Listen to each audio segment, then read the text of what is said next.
just what you need right here at Femi Wash Media. Call it the Midas Touch, and you wouldn't be wrong. Let us record, produce, mix, and master your audio like nobody does. Reach us on our contact today for the best quality job. A new generation of Nigerian artists is breathing life back into the age-old craft of bead making, a tradition that has adorned the necks, wrists, and waists of Nigerian women for centuries. Beads have always held a significant place in Nigerian culture, symbolizing wealth, status, and identity. In ancient times, they were used as currency and were integral in various rites of passage from birth to marriage. However, with the advent of modernity, the demand for traditional bead making dwindled as imported jewelry and contemporary fashion took center stage. In this special report, Bayo Olaoye will explore the noticeable resurgence in the popularity of beads, fueled by renewed interest in African heritage and craftsmanship. This revival is not merely a nostalgic nod to the past, but a vibrant contemporary movement that blends tradition with modern fashion trends. Artisans are at the forefront of this revival, infusing new life into beadwork by incorporating innovative designs that appeal to today's fashion-conscious consumers. Their collections, which range from bead necklaces to bold statement earrings, have found their way into the collections of top Nigerian designers and onto the necks of celebrities, musicians, actors, actresses, and socialites, both at home and abroad. One of the driving forces behind this resurgence is the growing pride in African identity. As more Nigerians embrace their cultural roots, there is a rising demand for fashion that reflects this heritage. Beads, with their deep cultural significance, are the perfect medium for expressing this identity. They are no longer seen as relics of the past, but symbols of a proud and vibrant culture. Moreover, the bead industry has benefited from the global shift towards sustainable and ethical fashion. Consumers are increasingly seeking products that are not only stylish, but also environmentally friendly and socially responsible. Handmade beads, often crafted from locally sourced materials, fit this trend perfectly. Thus, the artisanal nature of beadwork ensures that each piece is unique, telling a story of the hands that made it and the culture it represents. This renewed interest in beadwork has also had significant economic implications. Small-scale artisans and bead makers, many of whom are women, are finding new opportunities to market their products both locally and internationally. The rise of online platforms and social media has made it easier for these artisans to reach a broader audience, leading to increased sales and a more sustainable livelihood. Furthermore, the Nigerian government and non-governmental organizations have begun to recognize the potential of the bead industry as a tool for economic empowerment.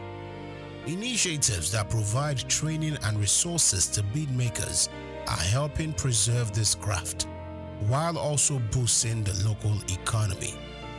However, the resurgence of beadwork is not without its challenges. Artisans face competition from mass-produced, cheaper alternatives that flood the market. To survive, they must continually innovate and differentiate their products from these imitations. For many, this means striking a balance between preserving traditional techniques and incorporating contemporary designs. As Nigerian beadwork continues to gain recognition on the global stage, it is clear that this ancient craft is more than just a passing trend. It is a testament to the resilience and creativity of Nigerian artisans who are redefining what it means to be fashionable in today's world. It is a reminder that while fashion may evolve, the cultural significance of beads remain timeless. The resurgence of beadmaking in Nigeria is a powerful reflection of the country's rich cultural heritage. It is a movement that honors the past while embracing the future, proving that beads are not just ornaments, but symbols of identity, pride, and resilience.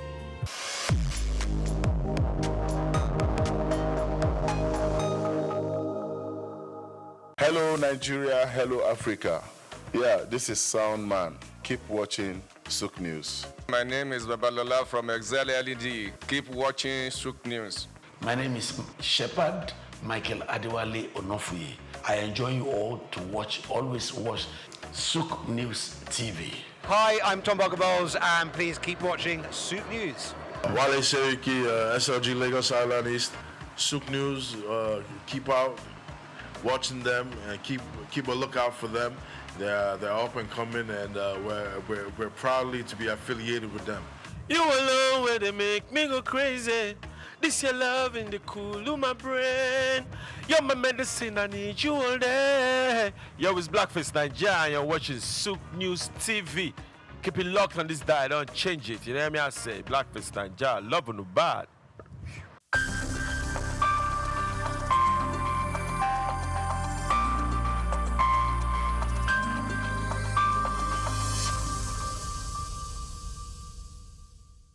Thank you for having me, SOUQ News. I'm excited to be here. My name is Anna Maria Orlu. I am the current Miss Nigeria United Nations. As well as that, I am an actress, a model, and I also am the founder of Little Blessings Foundation, and we focus on orphanages in Nigeria.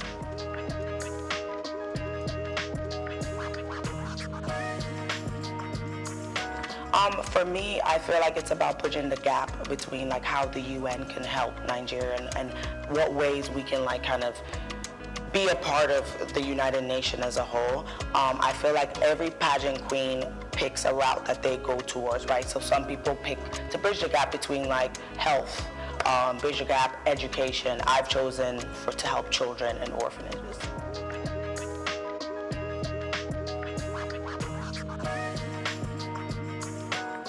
So after my last pageant, I actually was reached out to. They were like, you did a great job.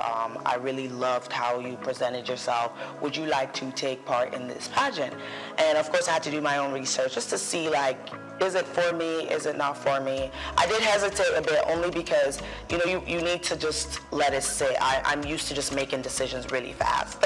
So I like to just simmer down and kind of do my research. After that, the process was actually a lot of fun. I got to meet a lot of girls from different states and just interact with them and just learn a lot from their background and a lot of the sisterhood and just having fun in that whole 1 week. It's a week process, so it's like boot camp.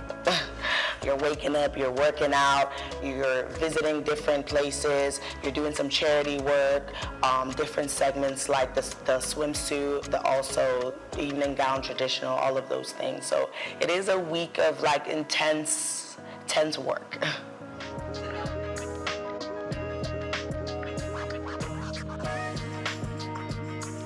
It's been good. I think that for me, it's all about what you can do with the crown and not necessarily like the crown, right? The person wearing the crown. What is your interest? How passionate are you? And for me, it's always been important to relate with the everyday girl. Like just because I have a crown on my head does not mean that I cannot go feed the homeless. Doesn't mean that I cannot like be in the streets doing other things with like that may not be, you know, what I live like, you know. So I definitely think that it's opened my eyes to like different opportunities as well. And just like making sure that I am sticking to what my purpose is, and which I think that is my Little Blessings Foundation.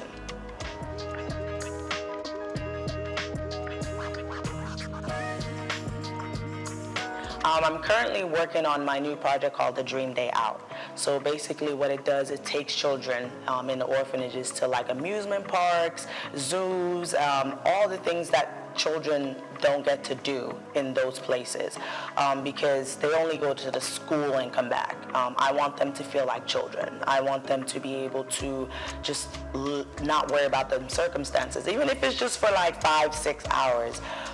My foundation already donates clothes, shoes, school supplies already. So I just wanted to kick it up a notch and just like try something else that would just enrich their life a little bit.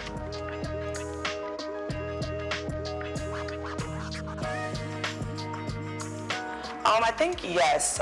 For me, I was a foster kid for 10 years, and I think like I might not have got like the same childhood as everybody. Go to different things just because who was gonna fund that? You know, who was gonna take us to the zoo and the park and like things that we really wanted to do? And it was like, I feel like I didn't go to an amusement park till I was like nearly an adult. So I think with that, I wanted to just have something different. I know that a lot of people, and even in Nigeria, donate food and stuff like that, but how are we like enriching their lives? Like how are we making them like not always think about them circumstances of what they're living?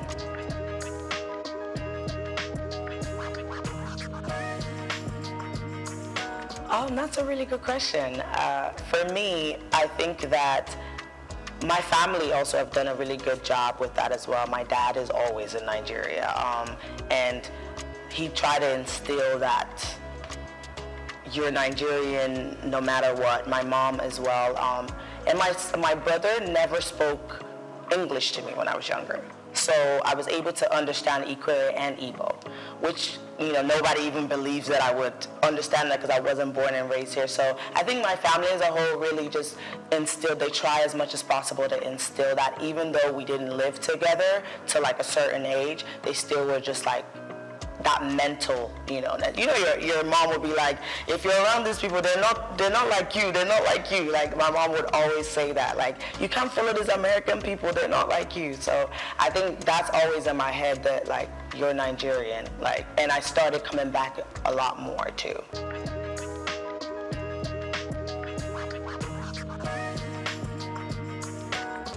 For me, it's always been anything I'm doing, I have to start at home. I have to start at home because that's where it feels right. That's the purest way to do it for me. So even though now I could go try to be Miss Ireland, but I know that I've done Nigeria first, and that's who I represent at the end of the day, always.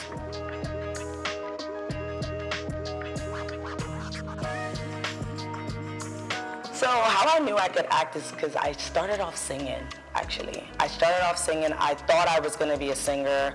I was very annoying to my family. I was singing everywhere we went. My mom actually encouraged it. She'd be like, go sing at church, go sing. I loved it. And then I got into musical theater because they're like, oh, you could sing. We need somebody who could sing. And that's how I got into acting, because with musical theater, you have to act and sing. So after I was like, wow, like I love this. This is what I want to do. I want to watching yourself, it's so surreal because how other people perceive your work, so if somebody sees something that I do and they're like, oh my God, like I really like, you touched me, like I believed what you were saying. And that's the stories I want to tell. So I think like after the music theater, I was like, I want to act. Like acting is the destination, and there might be other routes, and I'm just grateful that God blessed me with other talents. Like I sing, I also dance, and modeling. I just feel like everything would lead me into like the final destination, which is acting.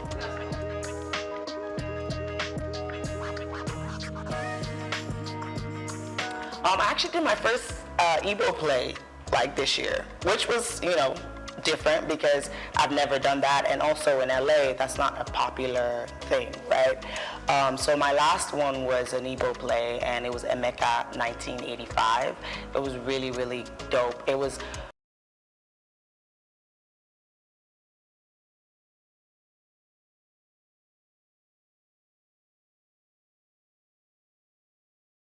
our parents did it, right? So that was a really provoking story to tell as well. I really enjoy that. And I was also in this film called Marche. It's telling a Haitian story about like a Haitian woman, and I was the lead for that as well. There's a lot of films, and short films, feature films, movies that I've done that I feel like they always tell like provoking stories, and that's really what I love.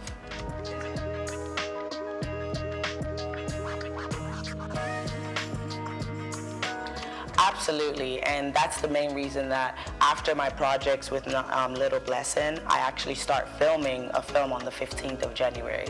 My goal is to be able to work anywhere, and I don't want to just depend on Hollywood to fulfill what I need to do. If I have to be in India working, I will be there.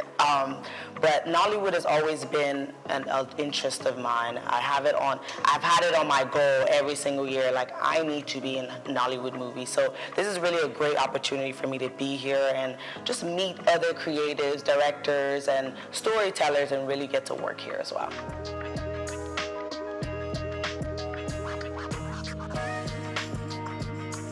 I actually do. I work from home, so I have my laptop. But right now I am a social worker, but I work from home. I think that for me, just my background and my childhood, I never wanted to be a broke artist. Being an artist is so hard where, like, you know, it's not stable. One day you have a role and you're working 5 days, and then another 2 months you might not have anything. You're auditioning, you're trying to get something. I just didn't want that to be my life. Like, I want to be able to help my family. I want to be able to take care of myself and not be a burden to my family. So I needed to have a job. I needed to have something that didn't demand maybe as much energy from me, where I could still kind of focus on the art as well.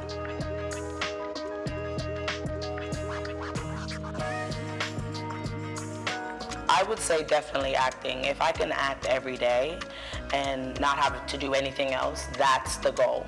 Like, that's really the goal. I'd rather not do any of those things, really. I think that entertainment has always been where I'm supposed to be, and I'm lucky enough that, like, I knew that from a young age, you know?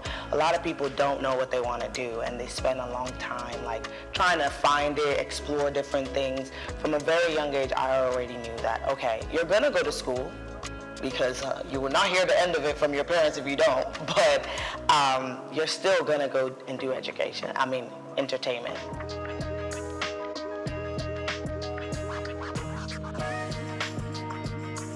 I think those stories, like you say, African American, they have been told a lot, and I think it's because that's people's experiences, right? A lot of people start from their experiences, and for me, I think I really want to tell a lot more about immigrant stories. I think that there's so much that happens when Nigerians or any other like immigrants leave their country and go to America, go to the UK. The things they experience, people don't even tell it enough. Like the things that my dad went through, I only know half of it. And I'm already like, whoa, this is a lot for one person. Especially Nigerians are so resilient, like they can do anything, and just to make sure that they survive in that country. So I definitely want to tell a lot of immigrant stories.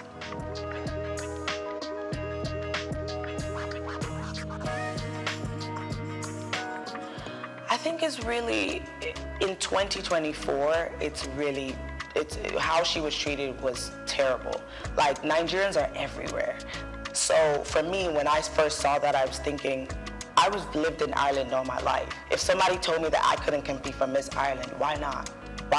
I have been living there all my life. So I think that it definitely made me feel like, are we moving forward? Like, are we actually, like, as a society, that shouldn't be a thing in 2024. But I'm just happy that she actually went back to her people, because those are the first people who are going to accept you first, right? And look where she is now. So I think that everything probably led her to where she was supposed to be.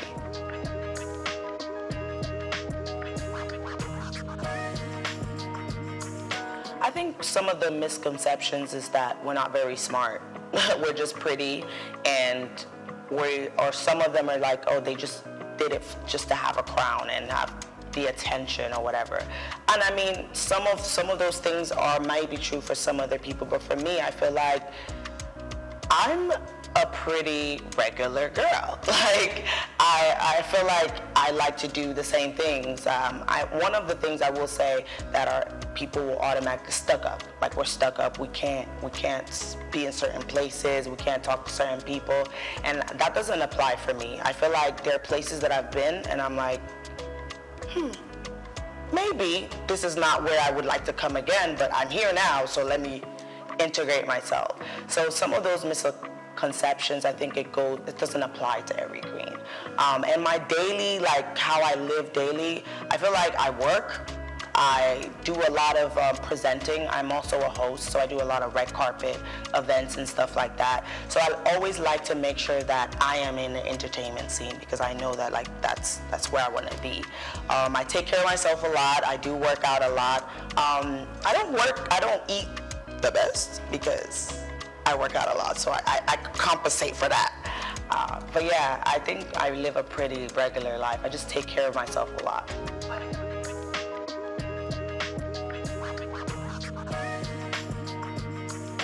The rest part lacks. I think probably don't sleep enough, but it's just the passion, really. It's the passion to want to do all these things.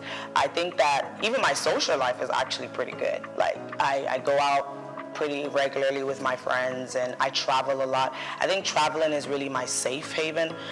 It's where like I feel like, okay, this is where I get to do something I want to do. Like traveling and working out, those are the two things that I'm like, okay, this keeps me sane. And but time-wise, I think I have good time management skills. That's another thing too. I think in this industry, you have to have time management skills and just prioritize what you want to do, because you're not going to have time for everything and tomorrow is another day.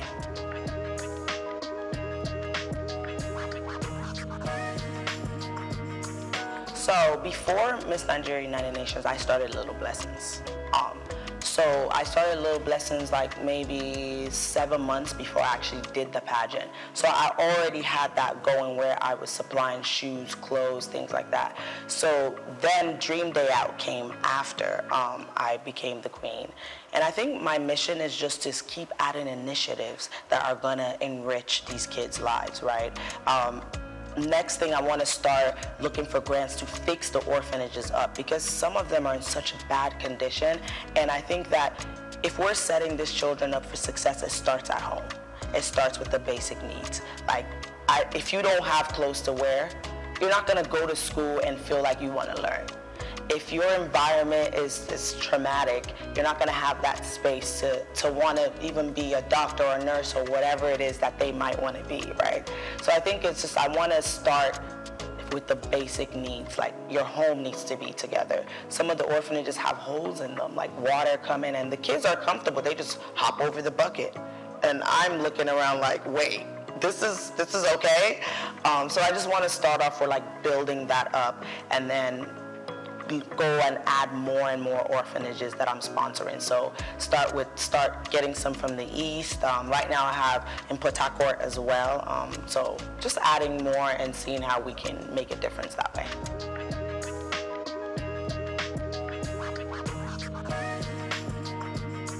Some of the challenges is just working with different people, right? So these things that I'm organizing, I have to reach out to the resort park. I have to reach out to the orphanage, the workers there. I have to like really just work with them. And sometimes, you know, when they hear your accent, the bill goes up. So things like that are really challenging, because it almost means that I have to try to get somebody to do stuff for me instead of I like to do stuff for myself. Like, I'm pretty like dominant in that way. Like, I want to call the resort park and organize stuff. I want to call the sponsorships and make those deals myself. But sometimes it's challenging because I might have to depend on somebody else. Like, for instance, we're getting a bus, right? And we're getting a bus, and I have to have somebody else call because it'd be cheaper when they call. But if I call, when they hear me, they're like, oh, $500K, like the price goes up. So those challenges is what like really bothers me.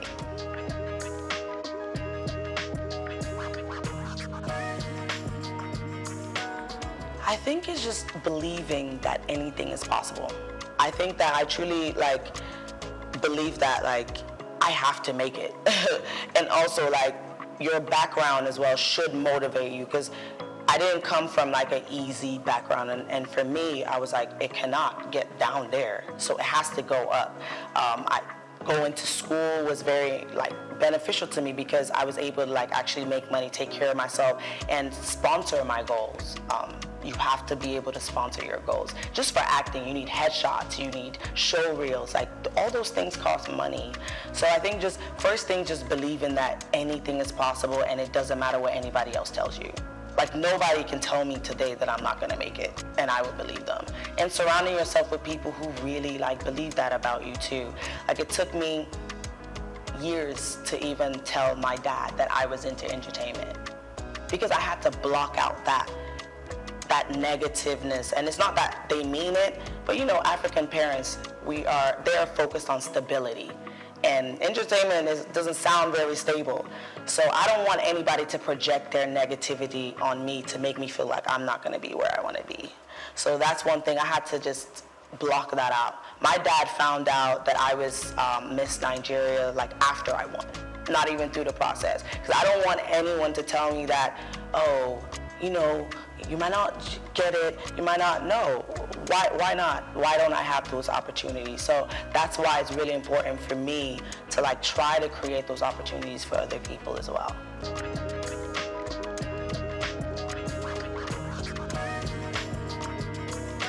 I think for me, one of the things I've had to lose is some friendships. Just because where you are, not a lot of people are supposed to be there with you. And that was hard for me to accept that. Certain people I might have known for a long time are not aligned with my future or aligned with where I am now. So those are things that I'm still like trying to balance, you know, like, because having good people around you is really important, and having people who are going to always uplift you, speak life into you, and just make you feel like you are where you're supposed to be. So I think like that was a main thing for me, where it's like, okay, you may not be able to be around certain places anymore as well. Like I had to also, and I'm still assessing that, like where you can be and where you can't be. There's certain places now that I feel like as a queen, like you really shouldn't be there. Like it's low-key like not where you can associate with anymore.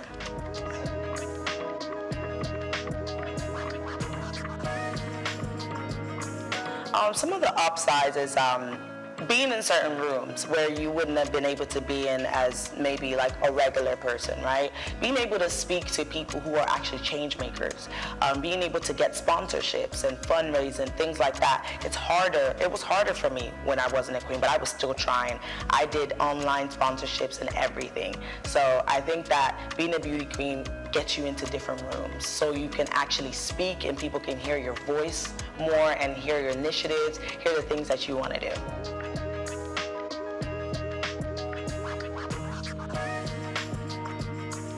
Oh, wow. First of all, I love how dramatic Nigerians are. Like, I think it makes my day. Sometimes we're just driving and I'm just looking and everybody is just, it's like a movie.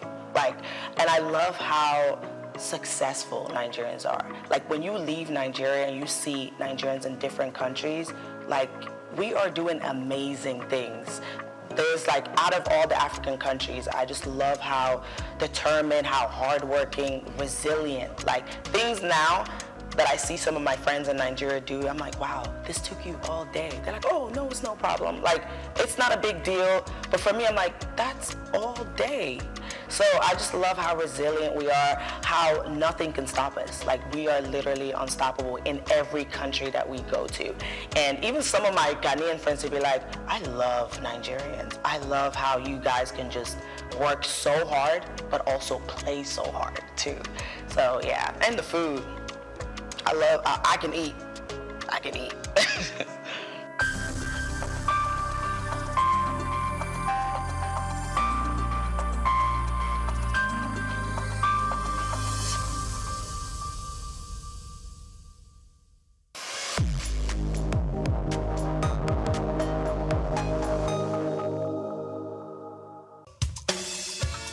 Fellow Nigerians, Did you know that constituency and executive projects in your communities are not gifts from your legislators? They are projects sponsored by the legislators and funded by the federal government to improve your life and the lives of those around you. These projects belong to you. Without your vigilance, they might never be completed. Don't allow them to fade away into unfulfilled promises. Stand up, take ownership, monitor their progress, demand accountability, and report concerns to ICPC. Call our toll-free line now on 0800-2255-4272 or WhatsApp only on 0806-656-4726. This message is brought to you by the Independent Corrupt Practices and Other Related Offences Commission, ICPC, with support from MacArthur Foundation and the Center for Democracy and Development in Africa, CDD.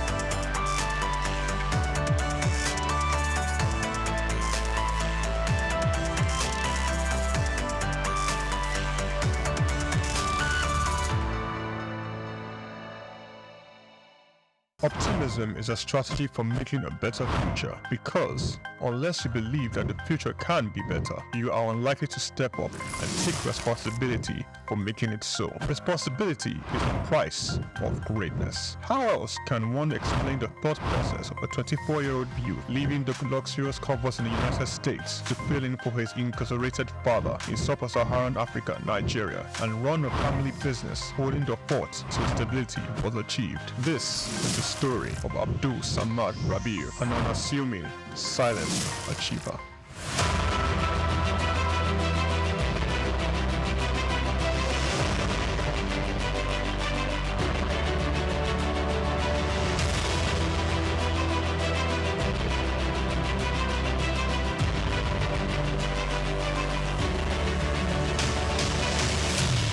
Samad Rabiu attended Capital University, Columbus, Ohio, and returned to Nigeria to oversee the family business when his father, Ishaku Rabiu, was detained by the administration of General Muhammadu Buhari for allegedly not paying the rice reports duties.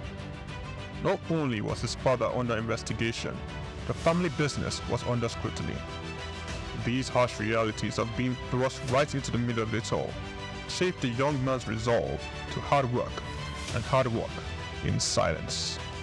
Abdul Samad Rabiu is the son of one of Nigeria's foremost industrialists, late Khalifa Ishaku Rabiu, founder of Ishaku Rabiu and Sons Group, a family-operated holding company with a history of investment in manufacturing, insurance, banking, and real estate. In the 1970s, the group invested in manufacturing, with its first investment being the Kano Suits and Packaging Cases Company, a factory producing suitcases and handbags. In 1972, the Bagauda Textile Mill, manufacturing woven clothes for uniforms, importing and trading in different segments of the economy, including frozen food service, sugar, and a motor vehicle and parts distribution company specialized in Daihatsu products. Abdul Samad Rabiu was born with a very big silver spoon in the ancient city of Kano on the 4th day of August in 1960, 57 days to Nigerian independence. 24 years later, responsibility beckoned. He was in the family business till 1988. Abdul Samad Rabiu, following in the steps of the family business to establish BUA Bois International Limited in 1988. Solely for commodity trading, Bois International Limited imported rice, edible oil, flour, iron, and steel. The much-needed wins to his sale came in 1990. The government, owners of the Dettol Steel Company, got into a contract with Bois to supply its raw materials in exchange for finished products. This was the young company's much-needed windfall. Bois expanded further into steel, producing pellets, importing iron ore, and constructing multiple rolling mills in Nigeria.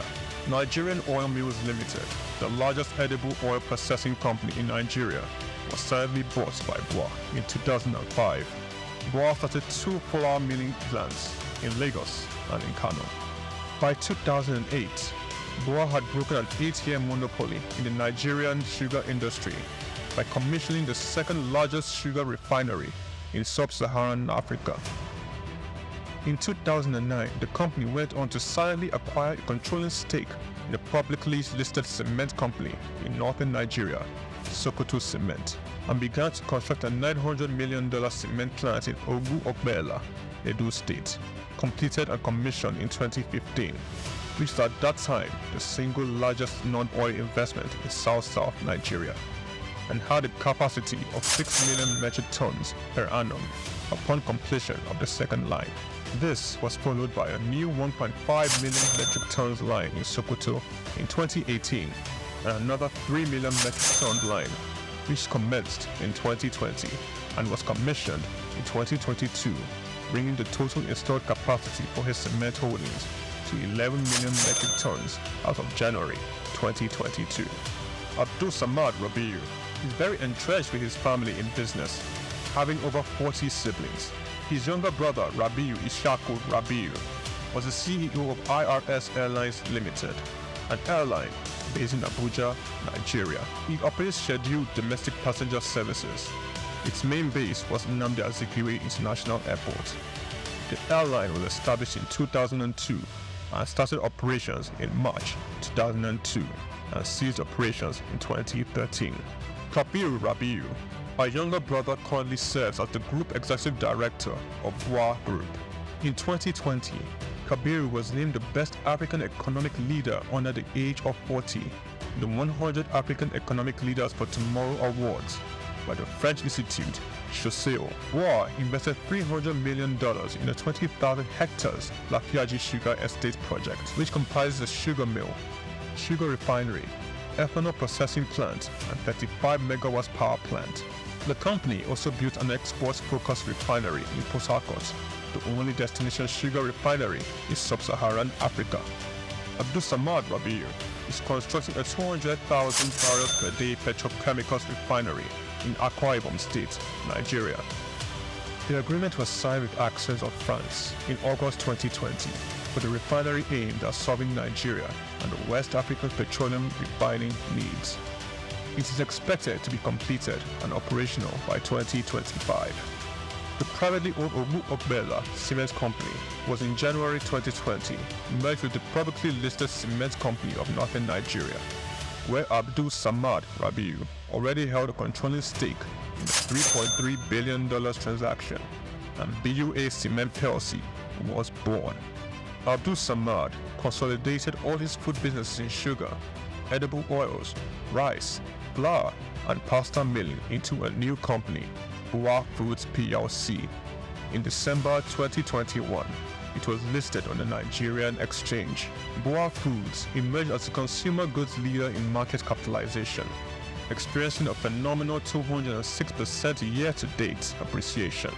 Share prices soared from 65 naira per share in December 2022 to the current value of 379.9 naira per share as of 24th March 2024. In terms of fundamentals, BUA Foods exhibited robust financials with a 54% increase in profits to 105.6 billion naira in the first 9 months of 2023. Revenue witnessed an impressive 80.95% year-on-year growth, reaching 524.428 billion naira, and return on average equity stood at 43.42%. Despite challenges, Rabiu strategically increased his direct shares in BUA Cement by 56.37%, totaling 96.12% ownership. This move, executed on June 26, 2023, demonstrates Rabiu's confidence in his company's future growth. BUA Foods PLC and BUA Cement PLC companies are among the top 10 most valuable publicly listed companies in sub-Saharan Africa. From a relatively small company in 1988, BUA Group has grown to a world-class conglomerate, contributing significantly to the country's GDP while providing employment opportunities for tens of thousands of Nigerians. Abdul Samad Rabiu's philanthropy is silently second to none. He founded the Abdul Samad Africa Initiative, ASR Africa, and an African-focused fund for social development and renewal which seeks to support Nigeria and other African countries in the area of health, education, and social development. In October 2022, Abdul Samad Rabiu, through ASR Africa, donated $500,000 to the United States Agency for International Development, partner on tuberculosis control, HIV, and gender-based violence prevention efforts in Nigeria. Development of the 7.5 billion naira 200-bed specialist hospital in Kano State during the global COVID-19 pandemic. Abdul Samad Rabiu championed Nigeria's donation to this COVID-19 intervention by a single individual or corporate donating, amongst other things, 1.35 billion naira to the COVID private sector coalition, 300 million naira to the Presidential Task Force on COVID-19, over 1 billion naira in cash donations to 10 state governments across the country, 70 ambulances, medical equipment, face masks, provision of foodstuffs for over 1.5 million persons in Kano, Lagos, and River States. ASR Africa Initiative donated a 4 billion naira police hospital in Abuja and donated 1 billion naira each for 6 universities across Nigeria through the ASR Africa Tertiary Education Grants Scheme for infrastructural development. The beneficiaries of the 6 billion naira tertiary education grant schemes are Ahmadu Bello University, University of Ibadan, University of Maiduguri, Nnamdi Azikiwe University, University of Ilorin, and the University of Benin. ASR Africa Initiative also donated 2.5 billion naira each through its tertiary healthcare development grants for health projects across 4 geopolitical zones in the country.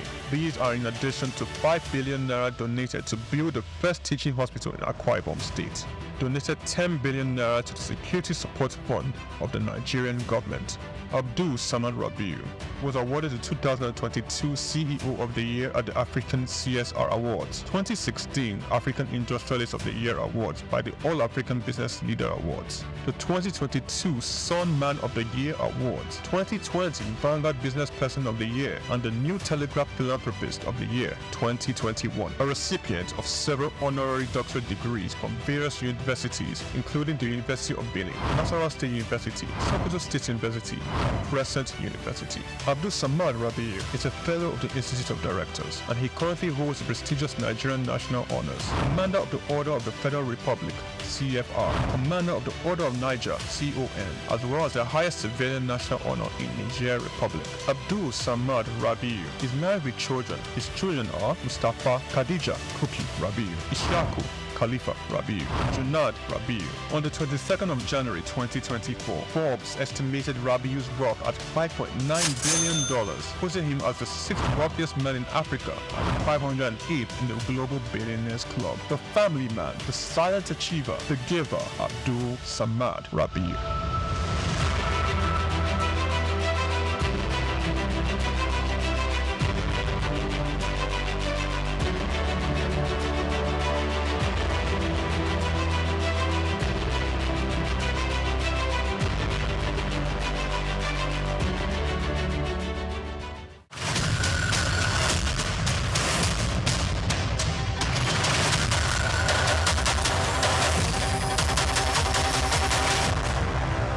Protect your heart health daily because every heartbeat counts literally. Hello, my name is Emmanuel Lise and this is SOUQ Health Tips.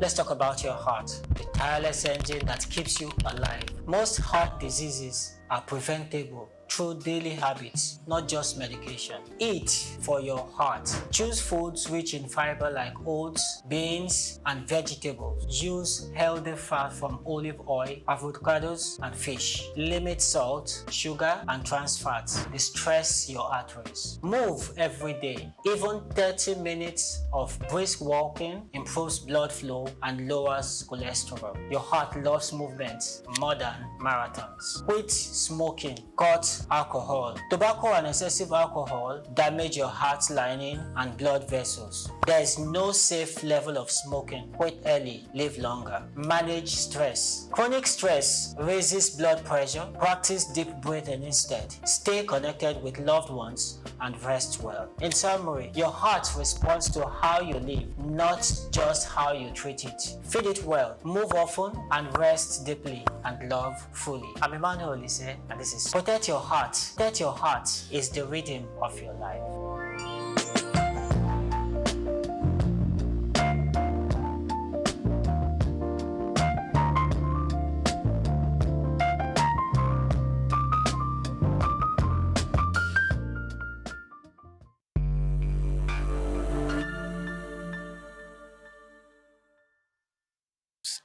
You have a job offer, they're going to pay you 800k per month, but you work 7 days a week, except public holiday.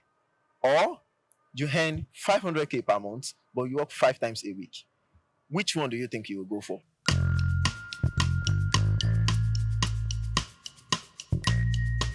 I think that 7 days a week will be better. Because of the Nigerian stress and everything.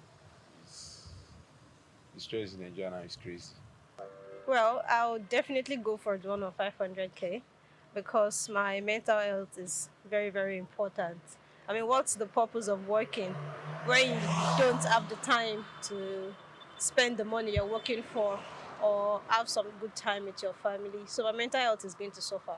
I'll go for the one of 500k because the pay is okay, same as one of 800k, and I have to work 5 days, so I get to rest, and I'll have more peace of mind. Like, that's just it. Okay, that's actually very tricky. Considering the Nigerian economic system, I would go for the 800, along with side hustles and all that, because it's something that could cover up for a lot of things. I'll go for the 500k one, because I like my peace of mind. I like rest days. How many public holidays do we have in a year? It matters. It matters. So at least I'm guaranteed my Saturdays and Sundays peace of mind. Not that you'll be calling me to work on Sunday because there's no, I don't want that. Probably go for the 500k a week. That's more sustainable. I can't work 7 days a week all my life.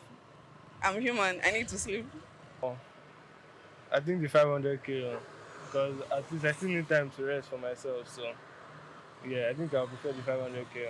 I'll go for the 500k for 5 days because I don't think I can do the 7 days per week, just working non-stop. It's very exhausting for me because I think as humans we need sometimes to relax, take a weekend off, play basketball, something, but I can't do the 7 days per week. I prefer the 5 days.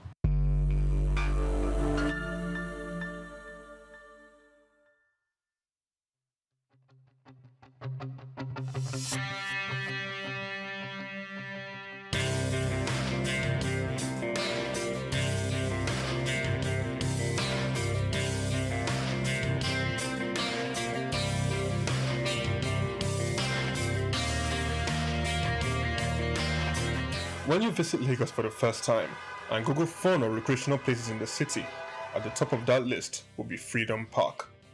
Located in Lagos Island on Broad Street, Freedom Park over the years has become home to the Nigerian arts and the culture at large.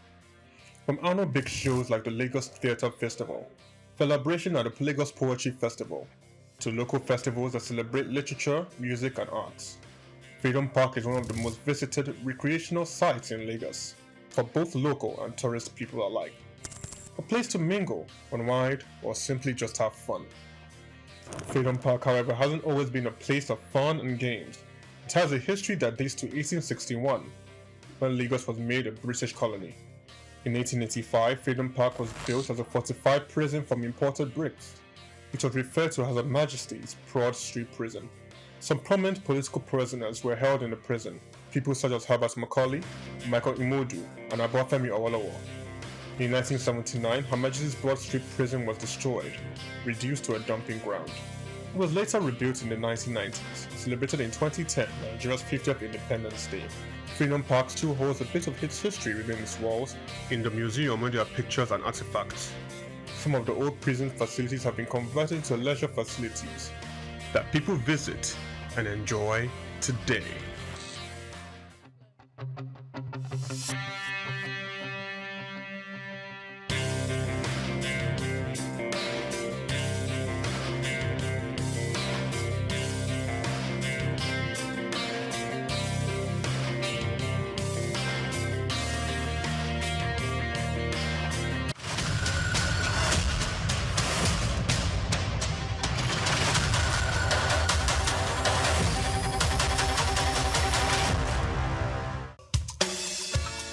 Fellow Nigerians, did you know that constituency and executive projects in your communities are not gifts from your legislators? They are projects sponsored by the legislators and funded by the federal government to improve your life and the lives of those around you. These projects belong to you. Without your vigilance, they might never be completed. Don't allow them to fade away into unfulfilled promises. Stand up, take ownership, monitor their progress, demand accountability, and report concerns to ICPC. Call our toll-free line now on 0800-2255-4272 or WhatsApp only on 0806-656-4726. This message is brought to you by the Independent Corrupt Practices and Other Related Offences Commission, ICPC, with support from MacArthur Foundation and the Center for Democracy and Development in Africa, CDD.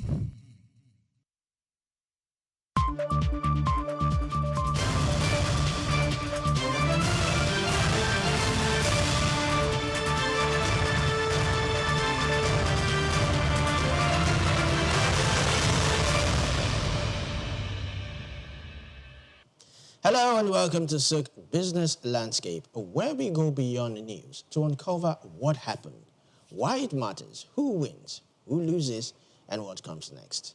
I am Olumide Shokoya. Of course, I'm not the only one doing it today. I also have the delectable, ever popping, ever smiling, Swift Aderito. Good morning, Olumide. So Good nice to have you. You look absolutely handsome. I don't understand. We need to be very careful so that these top business women that are watching, they don't start coming. We want. Well, it's good to admire from nice afar. Thank you. Good morning, Nigeria. Good morning, Africa. Good morning, world. They tell you that the journey of 1,000 miles starts with one step, and so we are taking it step by step today. It's nice to be here. All right, coming up shortly on SOUQ Business Landscape, the federal government is considering measures to make new locally produced crude cheaper and easier for Nigerian refineries to access. The stock market takes another hit, wiping out 1.7 trillion naira in the market value. Is the recent rally losing steam? Now, foreign shipping companies control more than 99% of Nigeria's cargo trade. Why are Nigerian operators capturing so little of the maritime economy? Nearly 4,000 electric vehicles receive tax waivers. But can Nigeria go electric without reliable power and charging infrastructure? Now, the EFCC recovers more than 115 billion naira and 84 million naira owed to the NDDC. Where could the recovered funds make the biggest impact? And today is the deadline for Nigerians to submit their views on the proposed national policing bill. What could state police mean for security, accountability, and the economy? We'll find out shortly after this break. Stay tuned.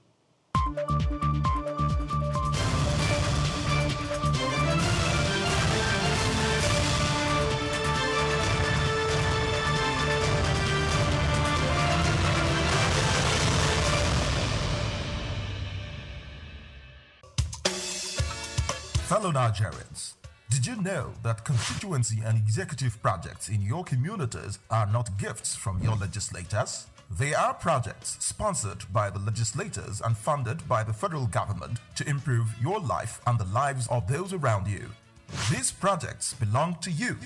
Without your vigilance, they might never be completed. Don't allow them to fade away into unfulfilled promises. Stand up, take ownership, monitor their progress, demand accountability, and report concerns to ICPC.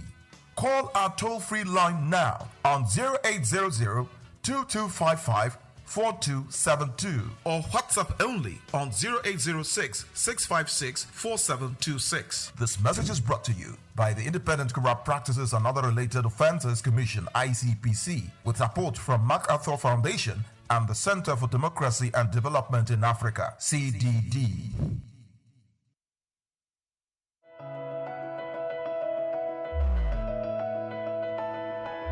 The economy is changing. Technology is advancing. Industries are evolving. The question is, are your skills keeping up? Today's job market rewards adaptability. New skills create new opportunities, and continuous learning increases earning power. Whether it's digital literacy, technical training, financial education, or entrepreneurship, investing in your skills is one of the smartest investments you can make. Because buildings and machines drive development, but skilled people drive economies. Learn more, earn more, contribute more. Empower yourself, strengthen the workforce, build the future. This message supports sustainable economic development.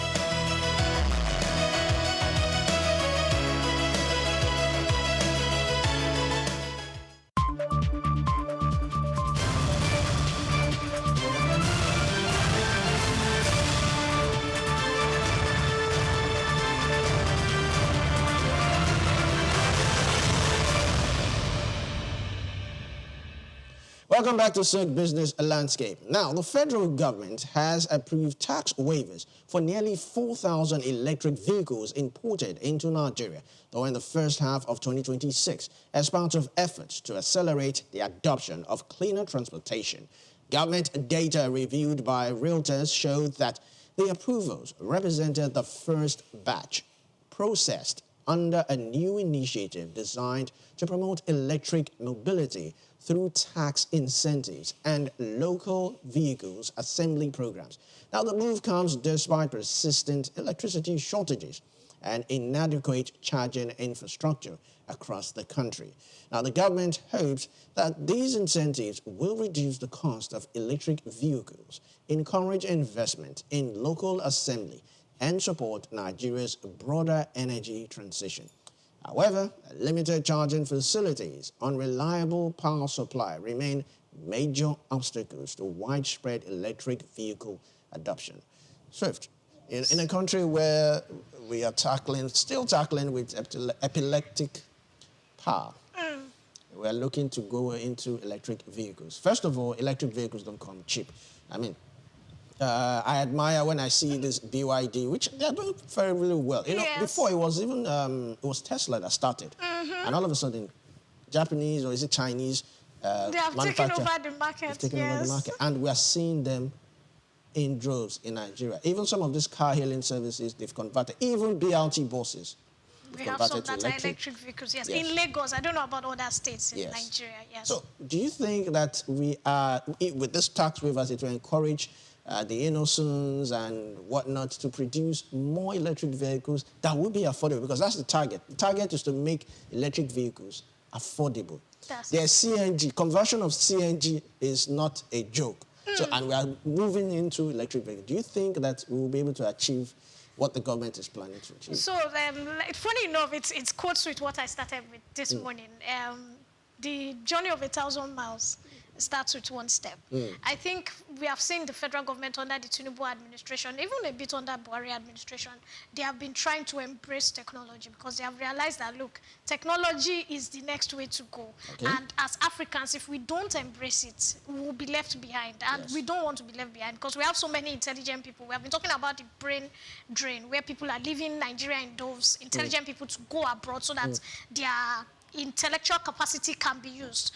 Now, we are seeing that those people are telling us to go back to our countries. America, as of yesterday, I think they said almost 1.5 million people within 3 months have been sent out of America due to immigration problems, and that includes Africans. So what the federal government is trying to do is, okay, what you are going there to do, let's do it here.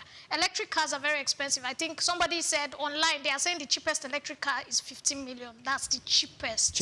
And that's looking at second-hand value. A friend of mine was telling me 30 million because she wanted to buy one for herself, and she was telling me 30 million, you know, to 200 million. Can the regular Nigerian afford 30 million? No. And how much does it even take to charge? Again. Let's first buy. You are talking, you first buy the car before you go and look for price of fuel. Can the regular Nigerian that earns 200,000, 150K, 250K afford an electric vehicle? No. And so what the government is doing is they are trying to slash tariffs so that they can encourage the prices to drop further from that 20 to 30 million. Another thing they are trying to drop tariffs for is because of manufacturing. They want this Japanese company, they have been signing all this so that they can come and start their manufacturing hubs in full, because they have skeletal manufacturing hubs running in Nigeria. But they want them to have real hubs so that, like the way you drive into NMPC, you can drive into a charging point. That's what happens in the US, the UK, Paris. You just drive there, you pay like the way you pay for gas, and your electric vehicle is being charged. So because charging overseas, your meter is going to run. So a lot of people are afraid to even charge at home because of the meter cost. So people go to certain stations, power stations, to charge. And that's what will help Nigeria, because the power system, I think we have been fighting power since 1970, 1960s. Obasanjo could not, Babangida could not, Abacha could not. Obasanjo came back again, Buhari. So let's just leave power. Let's just hope that better things. So what the government needs to concentrate on is places, charging centers. And these charging centers, you are looking at employment, you are looking at training. So imagine Yaba Tech decides to train 200 students every semester to work as small fuel assistant. That's extra money. Technicians and the rest. That's a good pay. Then imagine these electric vehicles and manufacturing hubs, not too far from Dangote, not too far Songo Tedo, not too far. You can have as much as 20 hubs in Lagos alone. So if you're employing 1,000 people or 2,000 people, that is what we are looking for. So that's why the federal government is waving. But my fear is they are saying the first half. The second half of the year, Uncle, what's going to happen? They want to see how the first half does. No, performs. Let's do a whole year. So that we know that, because in Nigeria, once the price comes down a bit, once the waiver goes, it skyrockets back. So the federal government, I think we need to push the federal government to do more. If we can see a whole year, we know how Asians and Japanese, they are very into it. If they can come within a year, they should be able to complete their hubs. So more employment, more jobs, then the federal government needs to put these rules and regulations, like you always say, because the rules are very important. If there's a regulatory board that is saying you must employ 70% Nigerians, that was what Tinubu did when he was governor of Lagos State. So no matter what you are doing in Nigeria, you must employ 70% of the indigenous people. If you are looking at 70%, it means that we're going to be employable, because right now people are saying there's no employment, So I'm looking at employment. So it's doable, it's possible, but it's still very expensive. Well, so two things. Even if they are going to employ 70% of workforce in Nigeria, what are they going to be doing?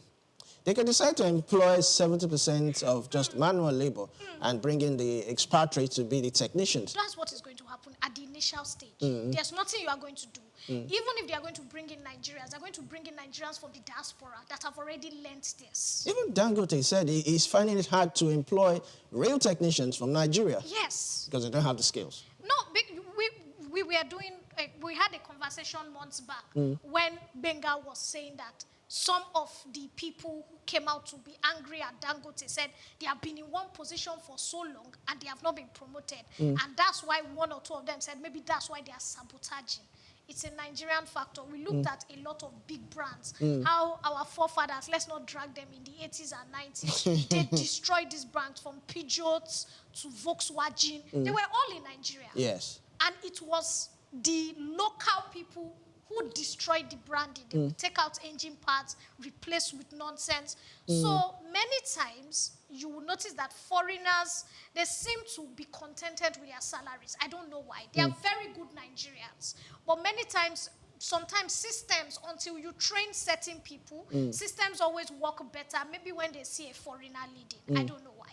But for now, if they're even going to they need to bring in people that have lived in maybe Russia, China, that are Nigerians and understand the system before they can train the younger generation. And also training will take 5 to 10 years. There's nothing you can say about it. So for now, we are going to look at the 30% coming in as orgas that are going to be expatriates. Then I also think that, it's not just making charging points available. It's also making power, because you need power to produce. A lot of companies have left Nigeria because of this single power. Power is becoming really, really, I would say bad, but it's not getting better. Yeah. So how do you even make power better? Then talking about charging, I know there's a system in Dubai whereby if you cannot buy fuel, they can bring it to you. We can have such arrangement whereby you do not need to go to the charging point. If it's 5 miles away, you can, make a call and they bring it to you. They bring that power station to you where you can charge. Don't you think so? And so, there's something I've realized in Nigeria. Nigeria is a very beautiful country. What you see as impossible, right? There's a billionaire somewhere.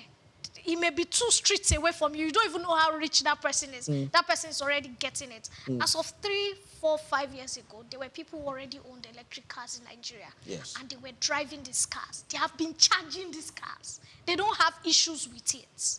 Those are the wealthy. That's what I'm saying. So there have always been people that have found a way, even as we claim the power is epileptic, and they have been driving these cars. And these cars never stopped on the road because it's not charged. So it just means that we need to learn from what they are doing, and we now need to make it more accessible to the common man. What we are now saying is, how can it be more accessible? Because the rich and famous have been driving Teslas all over Nigeria. I know someone was telling me of his neighbor who has 3 Teslas. Do the math. And each vehicle is being charged. In fact, the reason why I stopped driving it in Lagos, he has to move them to Abuja, because once he's driving in Lagos, once boys see the car, they start to chase after the car. And if you're not careful, they start hitting the car, and they can damage it when it's in traffic. So if somebody has 3 cars, it means he has been charging those cars. Now, the question is, how can you and I, if we now gather 30 million naira to buy an electric car, get these ones? Like I said, again, federal government, I think So I've realized that if banks fund projects, certain projects by individuals, they seem to be very careful when it's not federal government run. So if there's a charging station and it's not federal government run, it will be better. That charging station will now split it. If you don't want to come and meet Swift on the line and be charging with me, and you want it in your house, they will be able to bring power to you. So I think it's doable. Yeah, I also know that, before ATMs came into the whole thing, you have to first go to the bank, get a teller. Then later we had ATMs only at banks. Then later we started having ATM centers outside banks. So I think we can actually move gradually to that level. Also, I'm looking at a situation whereby banks can come in. Now, it's not necessary, because abroad, you see them buy phones, you see them buy so many things, and you would think that, they actually have money, but they're actually paying instrumentally. Yes. So I think banks can come in, that 30 million, well, we also have to factor how much the person is earning to be able to afford 30 million. How much are you going to be paying per month? Are you going to be paying 1 million per month? And how many years will you be able to, pay up that? If you are paying 1 million, but that's 30 years. Well, if you're paying 1 million per month, that's 24 million. Okay, how many people can afford 1 million per month? Yes, you have to be earning like 5 million to afford, to be able to save 1 million outside any other, responsibilities you might have. So then again, I'm also thinking of a situation whereby instead of us to go fully electric, let's start with hybrid. So let's have cars that can run both on fuel and electricity. Yes. So if you have that inconvenience of charging, you can always get fuel. So let's start with that. Either fuel and electric or CNG and electric. Let's start with that. Then transition gradually. Before moving fully into electric. Because for us to move fully into electric, we need to solve power. Yes. We need to really solve power. We need to, because you can imagine me traveling from Lagos to Abuja and I need somewhere to charge. What's going to happen? And the car stops at Lokoja. And the car stops.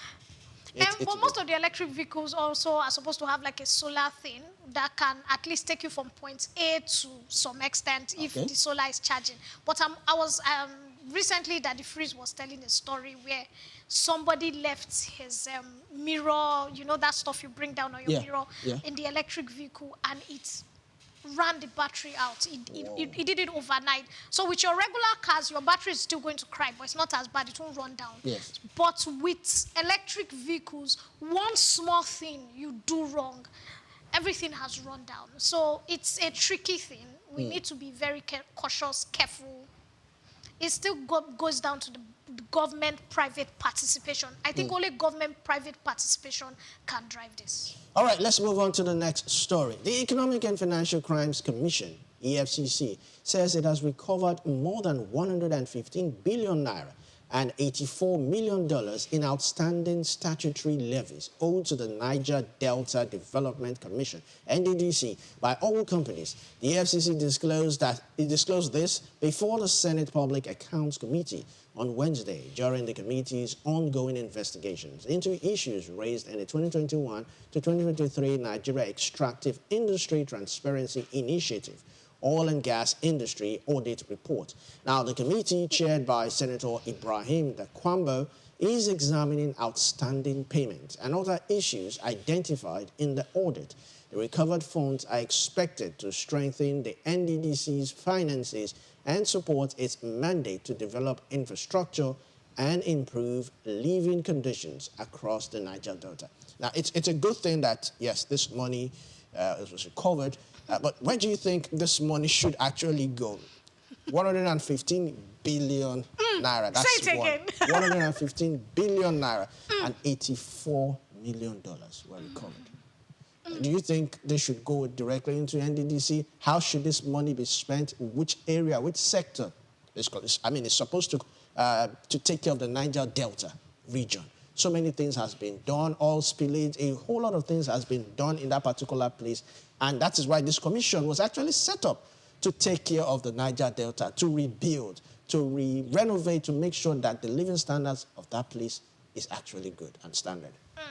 So over the years, one of the agitations of the Niger Delta youths is these monies never get to them. They never see development. In fact, there was a time, I think only you can count the number of Niger Delta governors that have done anything worth saying the monies that come to them. I think Ibori was one, Donald Duke, I can't remember. James Ibori. Yes, James Ibori was able to build dualized roads when it came to road and infrastructure. Till today, even as people have said, oh, he had cases with TFCC, when James Ibori walks into Delta State, the whole of Delta State stands up because there was no village. In fact, there were villages that they took down every house, government.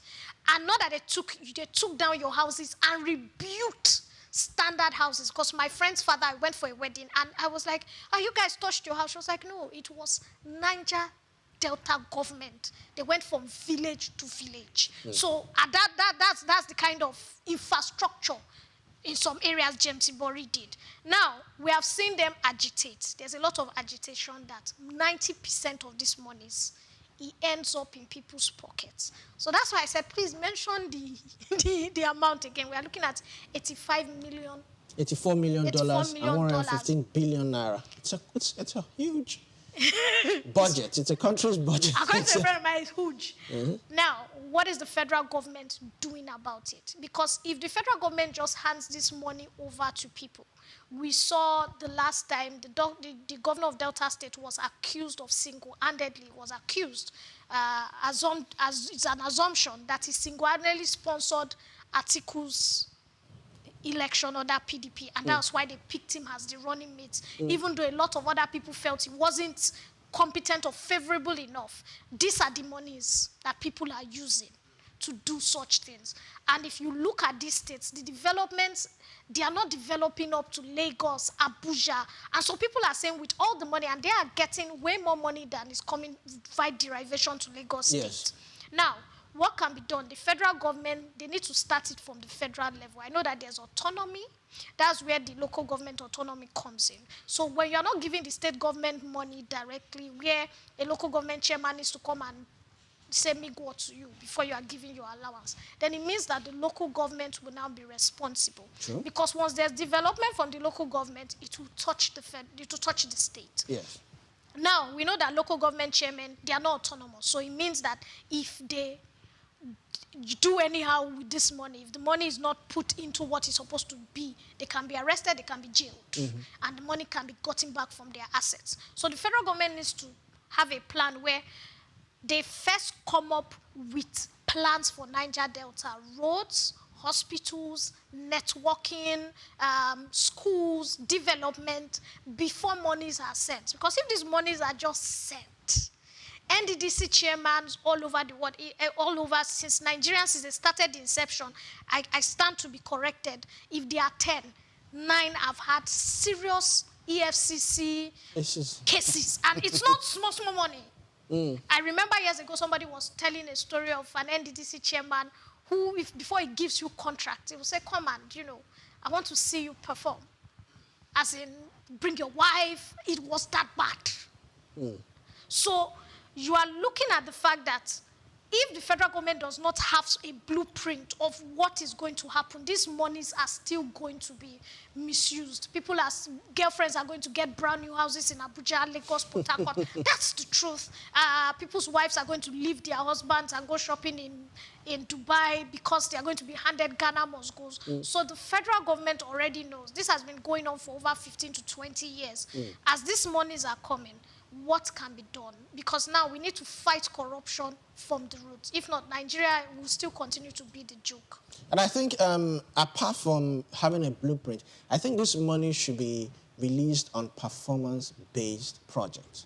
So if you perform well, you get more. If you don't, we cut it off. Yes. I think that's how we should go from here on, because this money is quite huge. And in order to avoid what happened, I mean, okay, fine, they went after companies. Now, if you collect the monies that are being owed from companies and you still misuse it, the EFCC will have to do its job again and again and again. So we have to make sure that, it's performance-based. Then also, to the companies that are owing, how do we stop it? I mean, because it's quite huge.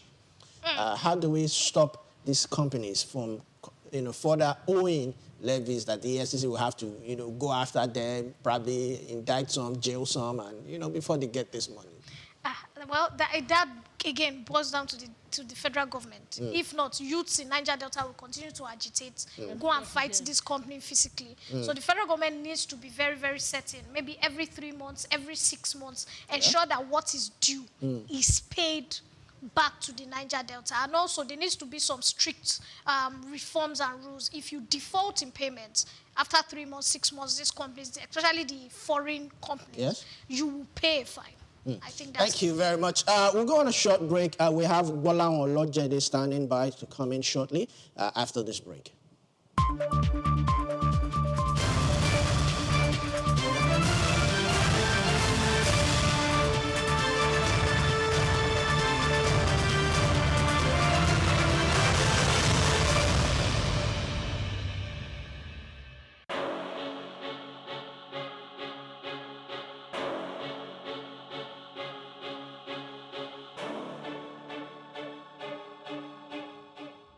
Elon Musk is a visionary entrepreneur leading innovative ventures in technology, space exploration, electric vehicles, and renewable energy.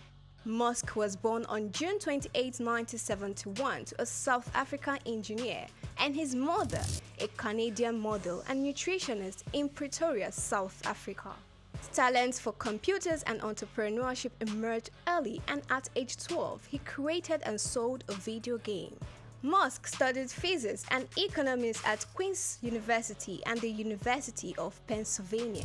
In 1995, Musk founded Zip2, sold to Compaq for $307 million. He also co-founded X.com, which became PayPal, acquired by eBay for $1.5 million in 2002. Driven by a vision for humanity's multiplanetary future, Musk founded SpaceX in 2002, developing affordable rockets to support International Space Station mission and NASA's Artemis program. He became a major investor in Tesla 2004, launching electric vehicles like Roadster, Model X, and Model 3. Tesla unveiled the Cybertruck, beginning deliveries in 2023. Musk acquired X, formerly known as Twitter, in 2022, aiming to enhance future and transparency. Musk has at least 12 children from multiple relationships, including Justin Wilson, Tallulah Riley, Grimes, and Siobhan Zilis.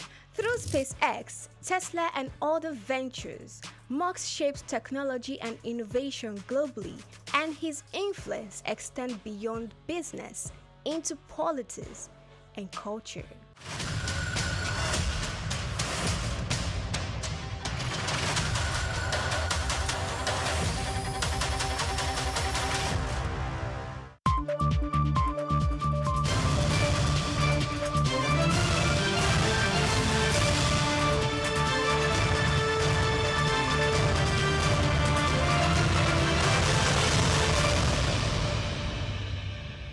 Welcome back to SOUQ Business Landscape. Now, joining us via Zoom is Gbolahan Olojede, Financial Services Business Leader. So glad to have you this morning, Gbolahan Olojede. Yeah, nice to be here. Good morning. Good morning. All right, so let's take the next story. The federal government is considering two proposals to ease crude oil offtake by domestic refiners and address pricing and logistic challenges that have constrained access to locally produced crude.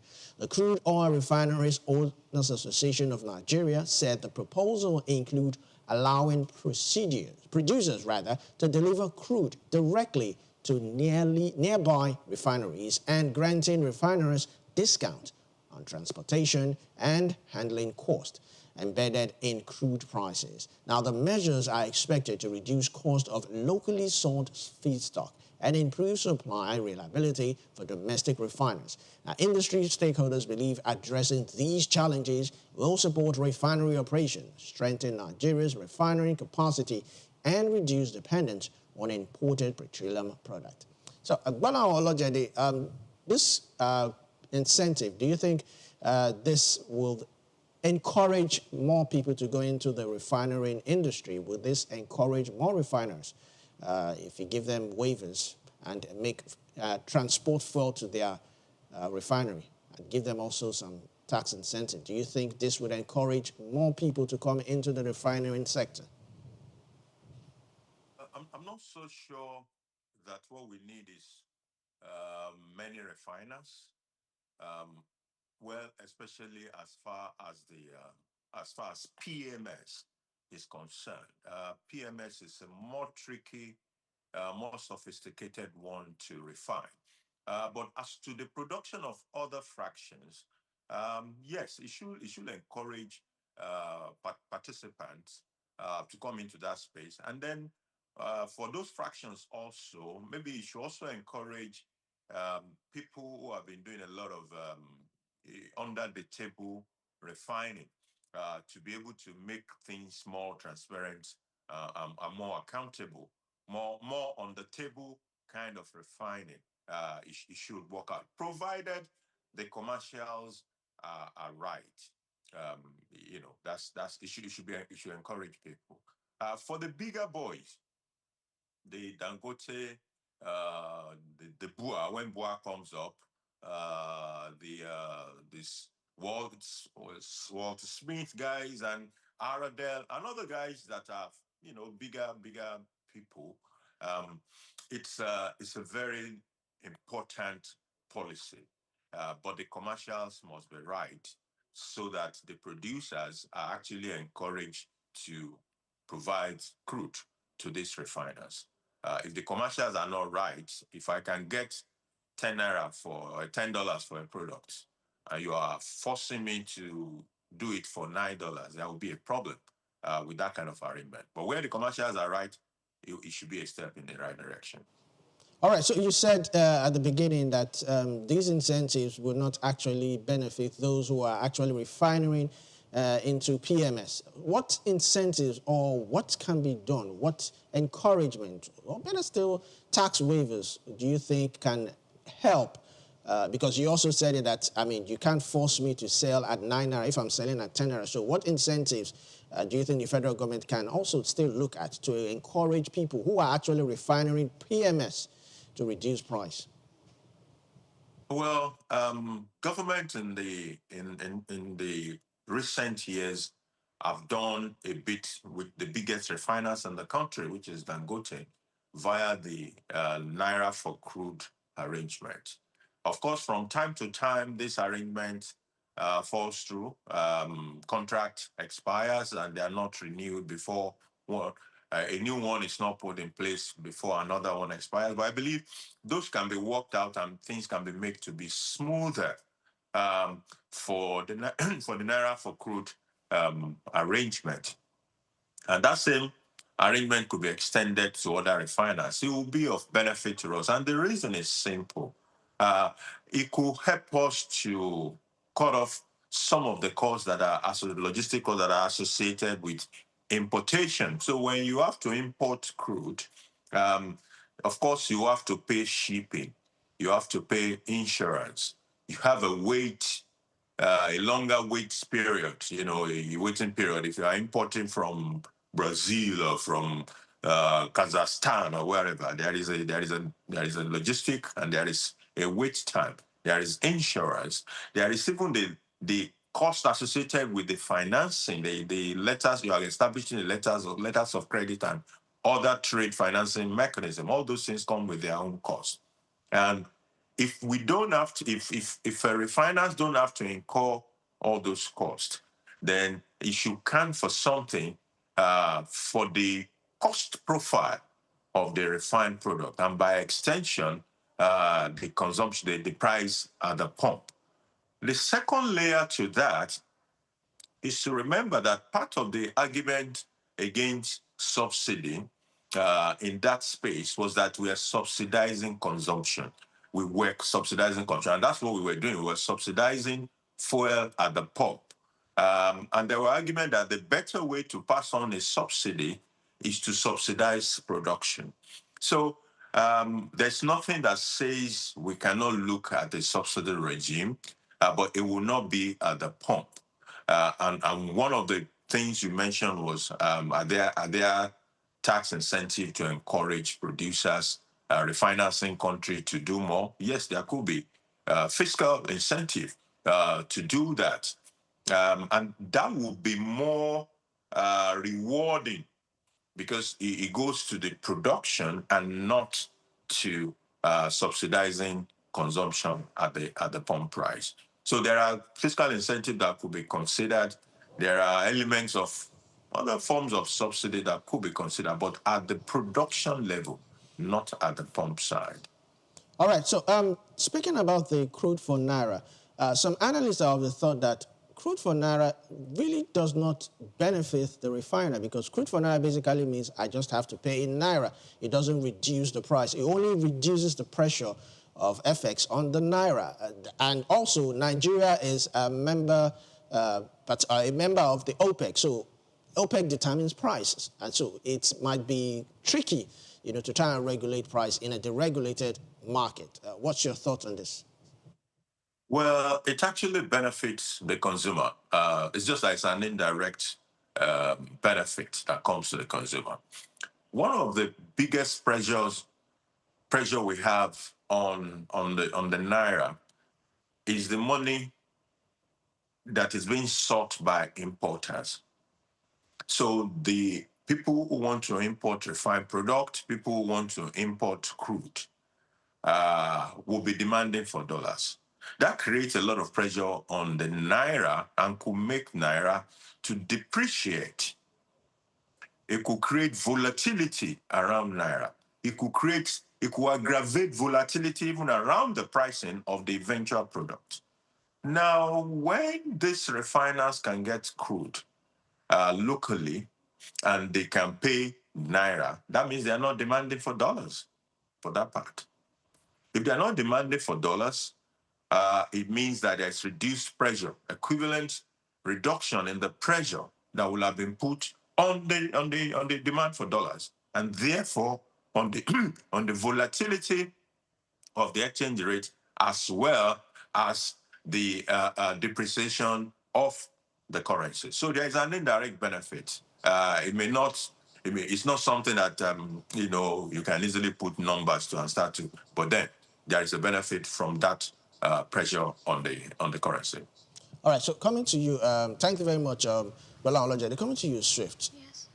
This report also is talking about free transportation. Who bears the cost of free transport? I mean, transporting it to the refiners, wherever they are, the nooks and crannies, even if they are the ends of the earth, wherever they are, they're going to transport it free of charge. Who's going to bear that? Most likely it's going to be the government, because you can't expect a private... Where's the money going to come from?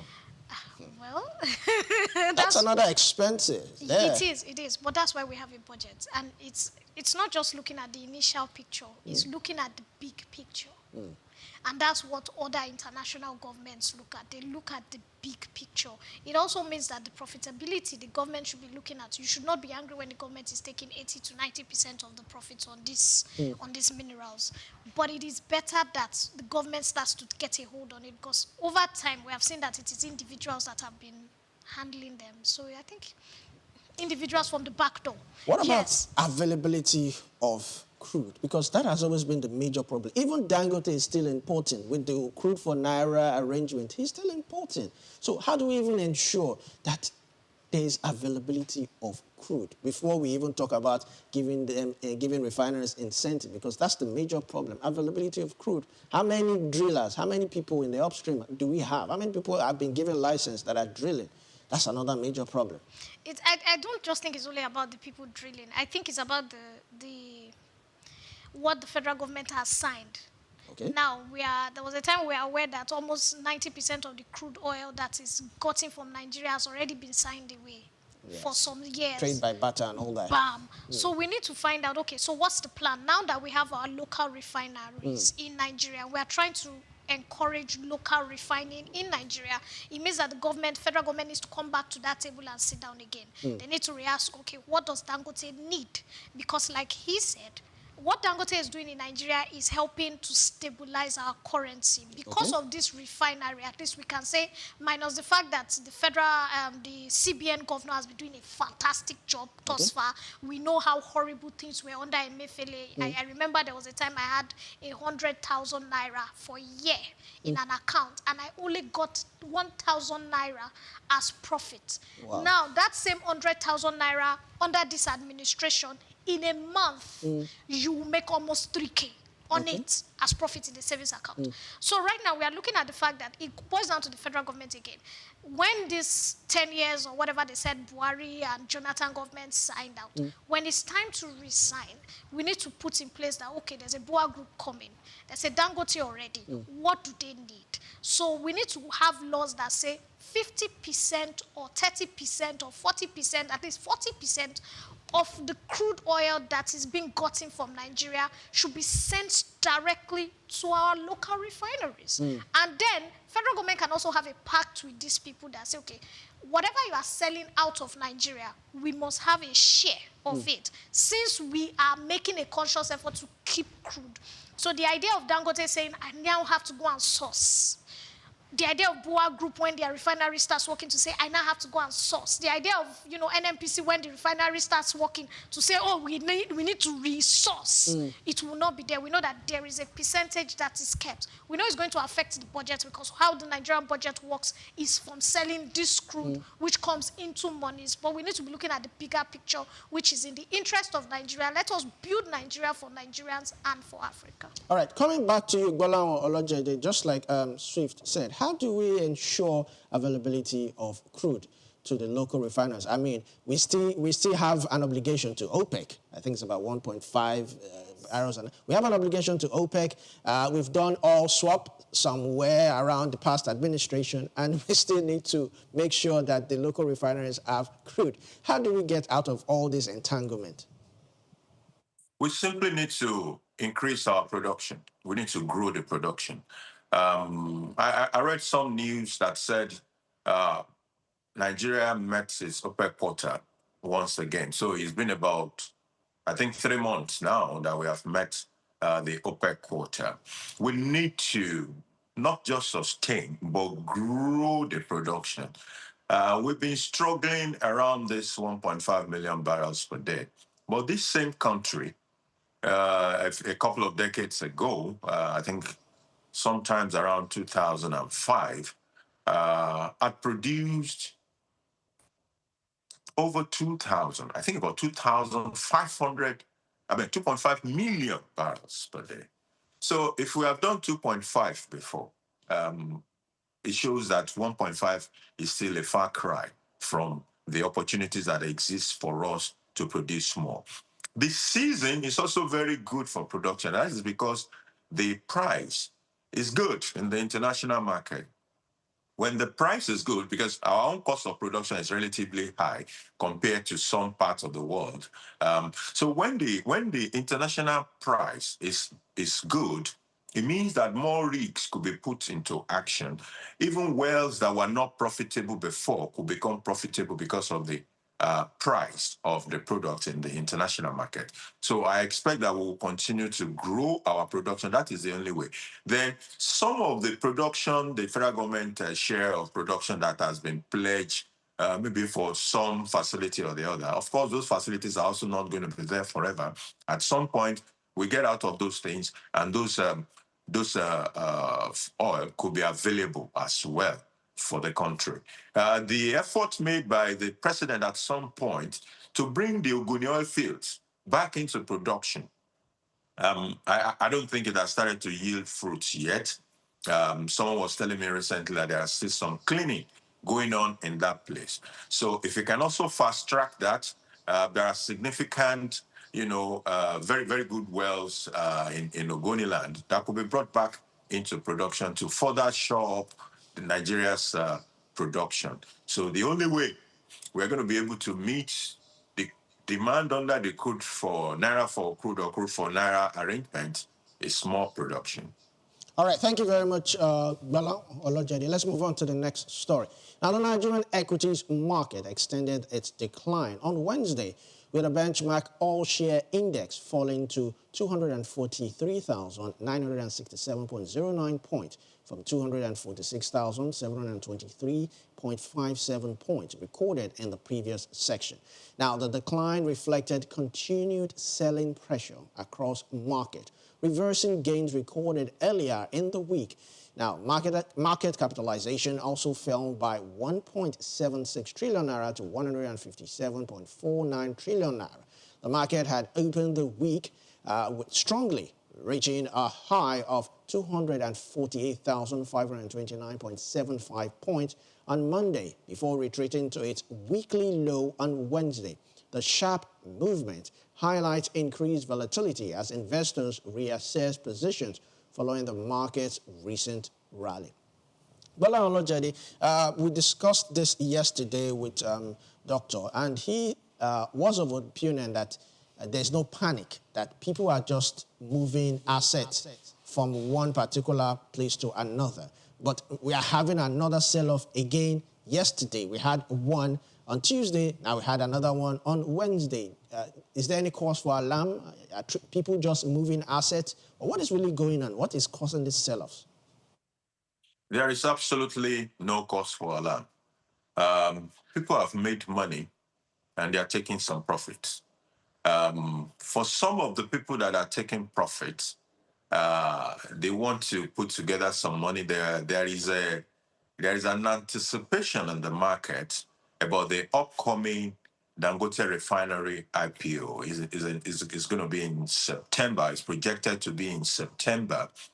So this projection, from what the Mr. Dangote himself has said, and a couple of other media engagement, everybody believes September is the timing.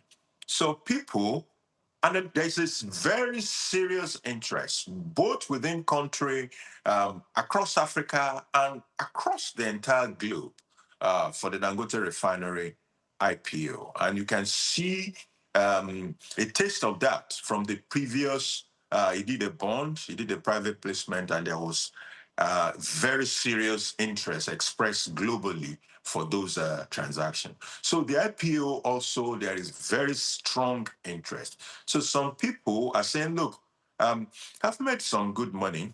Let me take profit and keep money ready for the Dangote IPO or that comes next month. Apart from those who are preparing for Dangote IPO, There are people who are generally just taking profit. So, when you look at the market, you also don't see any dramatic drop going on anywhere. The stock have been largely resilient.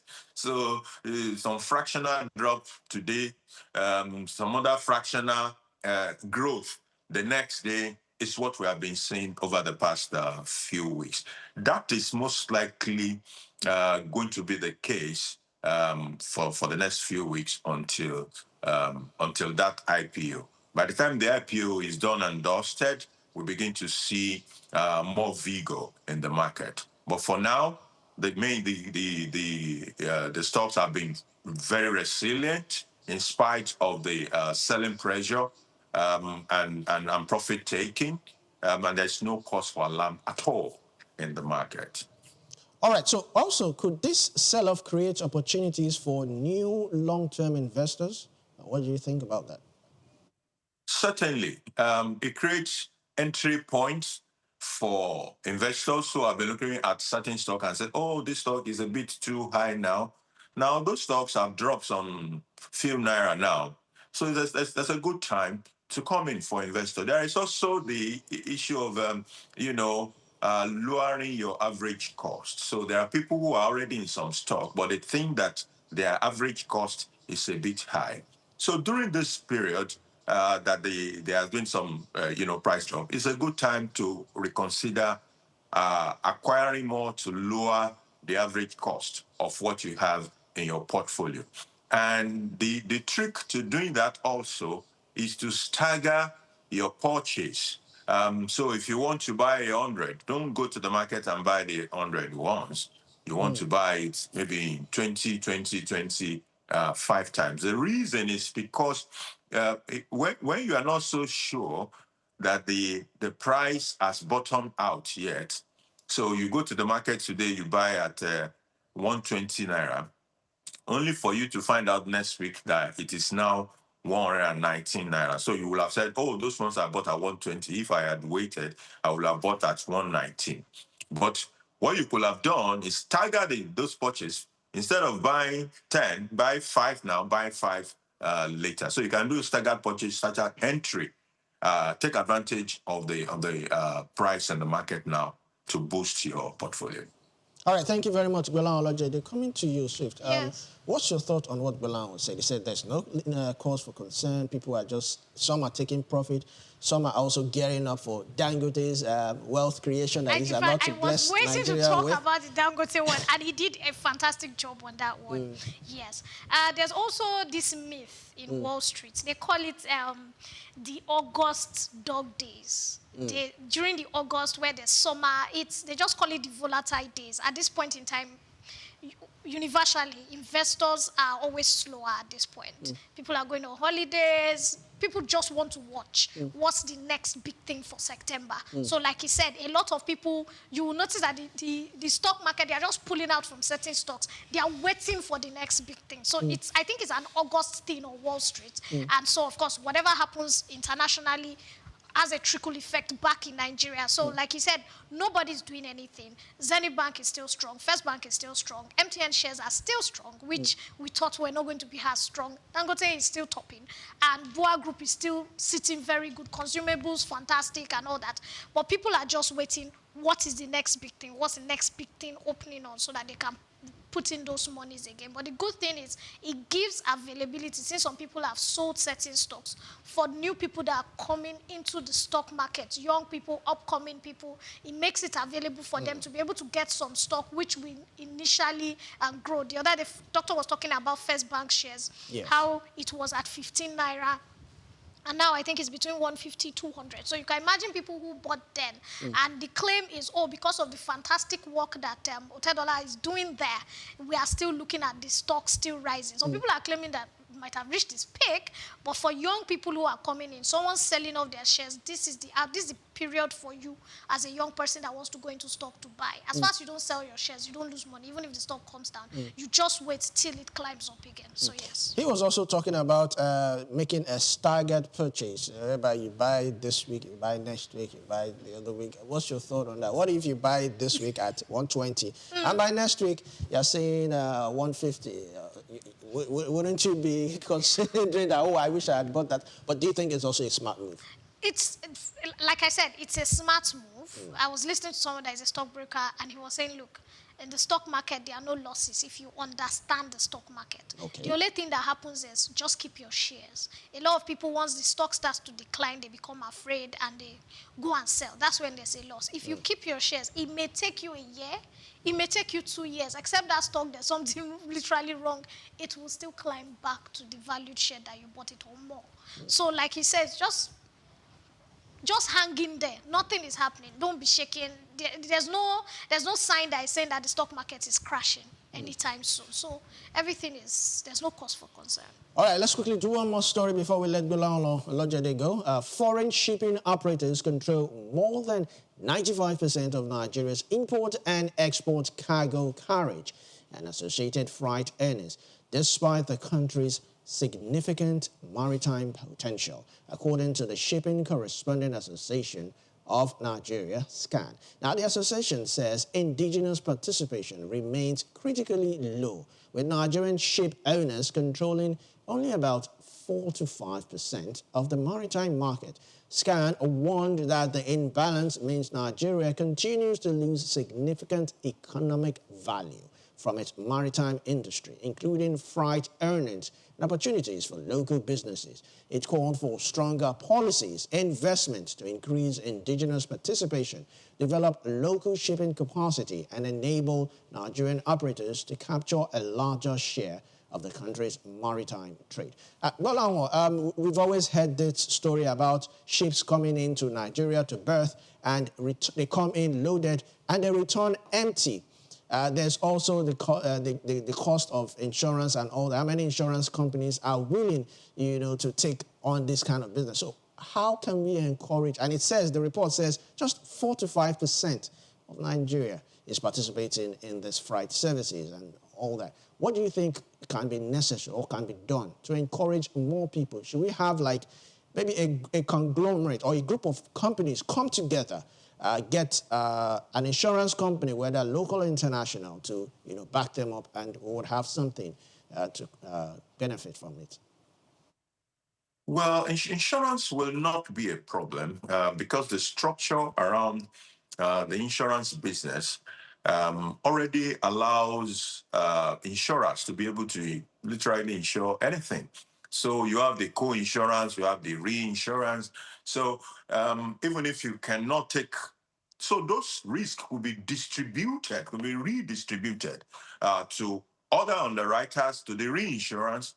It could even go abroad and do extend the spreading of the risk abroad. So those are not a major reason why we probably don't have those shipping advantages here. There is also the fact that financing, how many ships, how many vessels are indigenously owned in the real sense? Vessels are very huge investments. They typically require a lot of outlay, financing, in both equity and debt, as the case may be. I think we need to restructure that space for financing. As far as insurance is concerned, in fact, the recent recapitalization of the insurance industry has even made it better positioned to be able to do more in terms of insurance of vessels in the country. They are all awash with cash as it is right now. But what you are even going to insure had to be procured first. It has to be the vessel procurement, vessel management, and all the rest of it. I think we're not doing well enough in that space. Whereas there are countries across the world, the Singapores of this world, the Greek of Greece of this world who have been into this shipping business for centuries, and they literally, they know what it takes. They have the right structure for it, and they have the vessels all over the waters across the world. Nigeria can play better if we can find a structure that makes financing of vessels easier in Nigeria. Also, I want us to look at port inefficiencies because that's one of a major problem. How many of our ports? There's a particular port, I think it was at Onne or something. There's a particular port that was commissioned for about 10 years, nothing.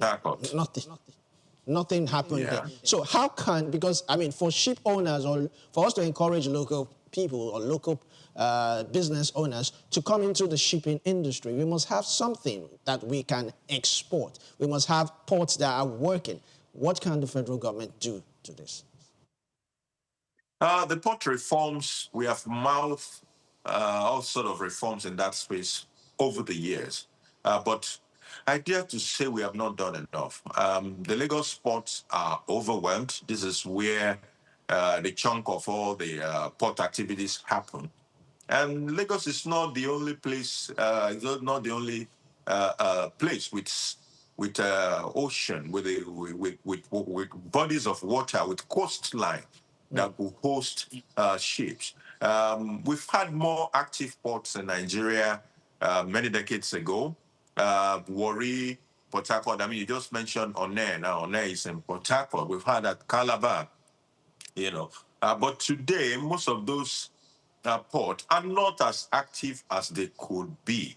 There are certain, mention about the fact that are these political? Are there political issues involved in the reason why we have things so concentrated in the Lagos port and not spread to other ports? But the next question will be: are the other ports ready for that kind of business? And the answer will be no. So, a reforms of our port, making those other ports, to be more viable are part of the consideration. Sometimes when you look at neighboring countries like Benin Republic, what they have done with port reform is such that some of the businesses that even happen that concerns Nigeria are done in the Benin Republic. So people will rather import certain things to Benin and then take them in from Benin Republic. So we must be asking the question, why is it that those importers prefer to do their transactions to Benin and then move things to Nigeria from Cotonou? It is because there is still a large room for improvement in our port management situation in Nigeria. All right, and lastly, we can always say the federal government is federal government. What about the state government? What are the state governors doing to ensure? I mean, if I want to import something or export something, I shouldn't have to send it from Port Harcourt to Lagos or go to Benin Republic. What are the state governors do? What role can the state government play in this? The state government can actually champion the development of ports in their state. Lagos State did that. Lagos State championed the deep sea port, which is today largely private sector owned. So you have Lagos State, you have federal government ownership, which are small ownership, and then the private sector took it over from that point. So the viability is important. So if there's any state that believes that, look, I have a business case here. If you have a business case, then take your shot and investors will come, because it is a business case. It is not a case for sentiment. It is not a case for, we used to have a port here, therefore we should have a port, and then the finances will flow to that kind. No. Finances will not flow based on sentiment, but finances can flow to a port project based on viability of those port projects. So states can actually champion deep sea ports and another form of port in their state if they truly desire to make a difference in that space. All right. Thank you very much, Bolang Olojede. So glad to have you. Thank you for your thoughts on SOUQ business landscape. Yeah, thanks for having me. Have a beautiful day. You too. You're welcome. Coming back to you, SOUQ. Yes. I mean, I I feel agitated sometimes. When we talk about ports, and we're always saying federal government, these ports reside in states. They're not residing in the FCT. They reside, I mean, I think there's one that's going to be situated in Ogun very soon. What is Warri, Port Harcourt? What the hell this place is? It's not just Lagos, Lagos, Lagos, Lagos. I mean, he's even saying that people go as far as Benin Republic. Yes. It's not good. It's It's not looking easier good because their ports are better managed and they are cheaper. So by the time when you're importing stuff and you do the math of bringing in a car from Benin Republic, clearing it, what you are going to tip, God forgive me, what you are going to sort immigration on the road as it may be and coming into Lagos, and you now do the same math, bringing it through Lagos. If you are looking at 10 million naira cheaper, 20 million naira cheaper, you go to Benin. So are we saying that import duties also add to this? Yes. Import duties, clearances. You know, there was a time we were talking about the fact that when the federal government was insisting that the Nigerian port in Lagos has to be totally digitalized so that it's easy within a day, 2 days. You don't need to do physical copies. You can just go online, click on what you've brought in and get it cleared. And of course, a lot of people were embracing the fact that, oh, it's going to be easier that way, there are more monies. Now, they almost clear, from information reaching me, what they use in clearing brand new cars and clearing Tokumbo cars is not too far-fetched. And so that's where the problem with Benin is coming in. So it's easier to get a Tokumbo car cheaper at Benin than clearing it in Lagos. So I bring in a fairly used, small, coupe, Toyota Camry or something, and I am going to use almost 5 million to clear it. But if I add 2 million, I would go to Benin and get that same car. And so that's why... What about bringing it into Nigeria? That's what I'm saying. I will use 5 million to clear it in the Nigerian ports. Now, I mean, if you bring it from Benin, you still have to meet some obligations. That is why people are bringing in those small cars. Then also there were some rules at a time that there were certain kind of cars. So I think from Toyota 2010, they were banned from being imported. So when you go to Benin, you can bring in those cars. So these are the things the federal government also, I understand that they don't want to bring in vehicles that will cause problems on the road and just divide. Yes, accidental But you also need to consider that there are a lot of people who cannot afford the Jeeps and the saloon cars. So you need to do something about it. So I think those are part of the problems. Also, like you talked about the fact that state governments need to be more involved when it comes to seaports. We want to do a shout out to the Akwa Ibom seaport that is being built because the state governor has said, look, we need to develop Akwa Ibom. Then you ask the question, what is happening to Delta? What is happening to Bayelsa? What is happening to, you understand, other states? It just boils down to sometimes to the federal government too. We are not babies, but it also... The federal government this is where it comes to. The federal government, when you are sending monies to certain states, you must have a plan, a general plan. It happens in all the international countries where states are expected to do certain things. So imagine the federal government says, look, if we are giving you this cutoff for derivation, we expect your state to have a working seaport, a working airport. Because you look at a state like Bayelsa, for years they didn't have an airport. And whereas hotels in that state were worth millions, at a stage, Goodluck Jonathan's wife, they would leave Bayelsa, have to go to Port Harcourt to take a flight. And there was a time she was embarrassed where the newspapers reported, where a common... I won't say an air hostess, somebody in the airport asked her to leave the VVIP section, that some governors' wives were coming, and a former president's wife was walked out of the VVIP section.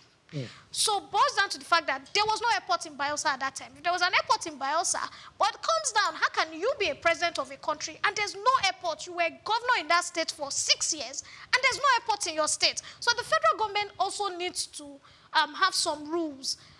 Every state, we expect you, within 5 to 8 years, there should be an airport. There should be a seaport. Certain things that would also help for development of those states. So I think the federal government who has a role to play. All right, you think the federal government have a role to play. I also think that the state government have a role to play because these governors are elected to make a conducive environment Definitely. to do business, Yes. not just to make the living standards also affordable, but it's just to make the place conducive enough for businesses to run. So I feel the state government still needs to come into the play. Let's have some PPP, public-private partnership, to revive our ports. And some ports that have been commissioned. What is happening? On there is there. I mean, it has been commissioned for a very long time. Yes, also there's a whole lot of insecurity going on too. For whether local or foreign investors to come in, they have to feel safe. They have to provide some form of safety. I mean, a particular governor is still trying to enforce the Monday sit at home. He's trying to make sure that people come to the market, and if they don't come, they'll close your shop. So that's, that's also... They are feeling register. Yes, that's also some kind of a sabotage that some people are actually trying to do to certain states. Yes. But let's quickly move on to the last story. Now, the presidency has announced that public submissions to the proposed national policing bill will close 5 p.m. today, Thursday, August 13, 2026, urging Nigerians to submit their views on the planned establishment of state police. Chief of Staff to the President and Chairman of the Presidential Working Group on the National Policing Bill, Femi Gbajabiamila, disclosed this on Wednesday. He said the consultation was designed to incorporate Nigerians' experiences, professional expertise into the proposed legislation. The initiative forms part of efforts to gather public input on reforms to Nigeria's policing structure and assess how state police could complement existing security arrangements across the country. Quite interesting. So the public opinion for state police from the public, general public, ends today. Send in whatever you feel, whatever input you have. And I think I've seen a couple of the drafts. It's not going to be as, how will I put it, there's not going to be too much of autonomy. Yes. The federal government still has some certain level of control. The state government, even the state assembly have some level of control over it. So it's not just going to be an independent security apparatus and all that. Because some people have also said that governors will use it to do their bidding or do whatever they want to do. But what's your thoughts on this state policing? Do you think it would actually eradicate, or let me use another word, reduce crime? No, we all know that with state policing, with effective state policing, it will reduce crime because you are using the indigenous peoples. So, like, for example, all along we have been having these wars. We saw the Ibadan crisis where children were kidnapped. And we saw that when a lot of local indigenous hunters, yes, with the help of the Nigerian army, there was a joint task force. Yes. But you don't need to be told that the local indigenous people, they did more because they know their land. They tell you that if you beat a man in his house, well, shame on him. Because you know where all the hidden weapons are. A stranger can't come into your house and suddenly know, except it's a stranger from within. So the local police is supposed to help. But where the federal government has said is they have been able to get it right. They have been able to get it right from the fall of OPC and Bakassi boys back in the time, because they realized that they were very effective at the beginning. But at a stage, they were now being corrupted, local government chairmen, big chiefs here and there, and so they now became a witch hunting tool. And so the federal government has sat down to say, okay, so that this does not become another witch hunting tool right now, because funds are going to be put into it. They are going to be big. What can be done? And so they are ensuring that the House of Assembly has a stake in it. It's going to be like another your police force. But this time around, there are rules and regulations, there are hierarchies, there's bureaucracy. So one person cannot just give the head of this particular group of local police and say, go and attack Sugar. I don't like her. And that was what we saw with the Bakassi boys and the OPC. So the federal government is working on it. In fact, I was also seeing that state policing, they are also going to be different levels like cadres. They will have graduates. They will have PhD people that are coming in.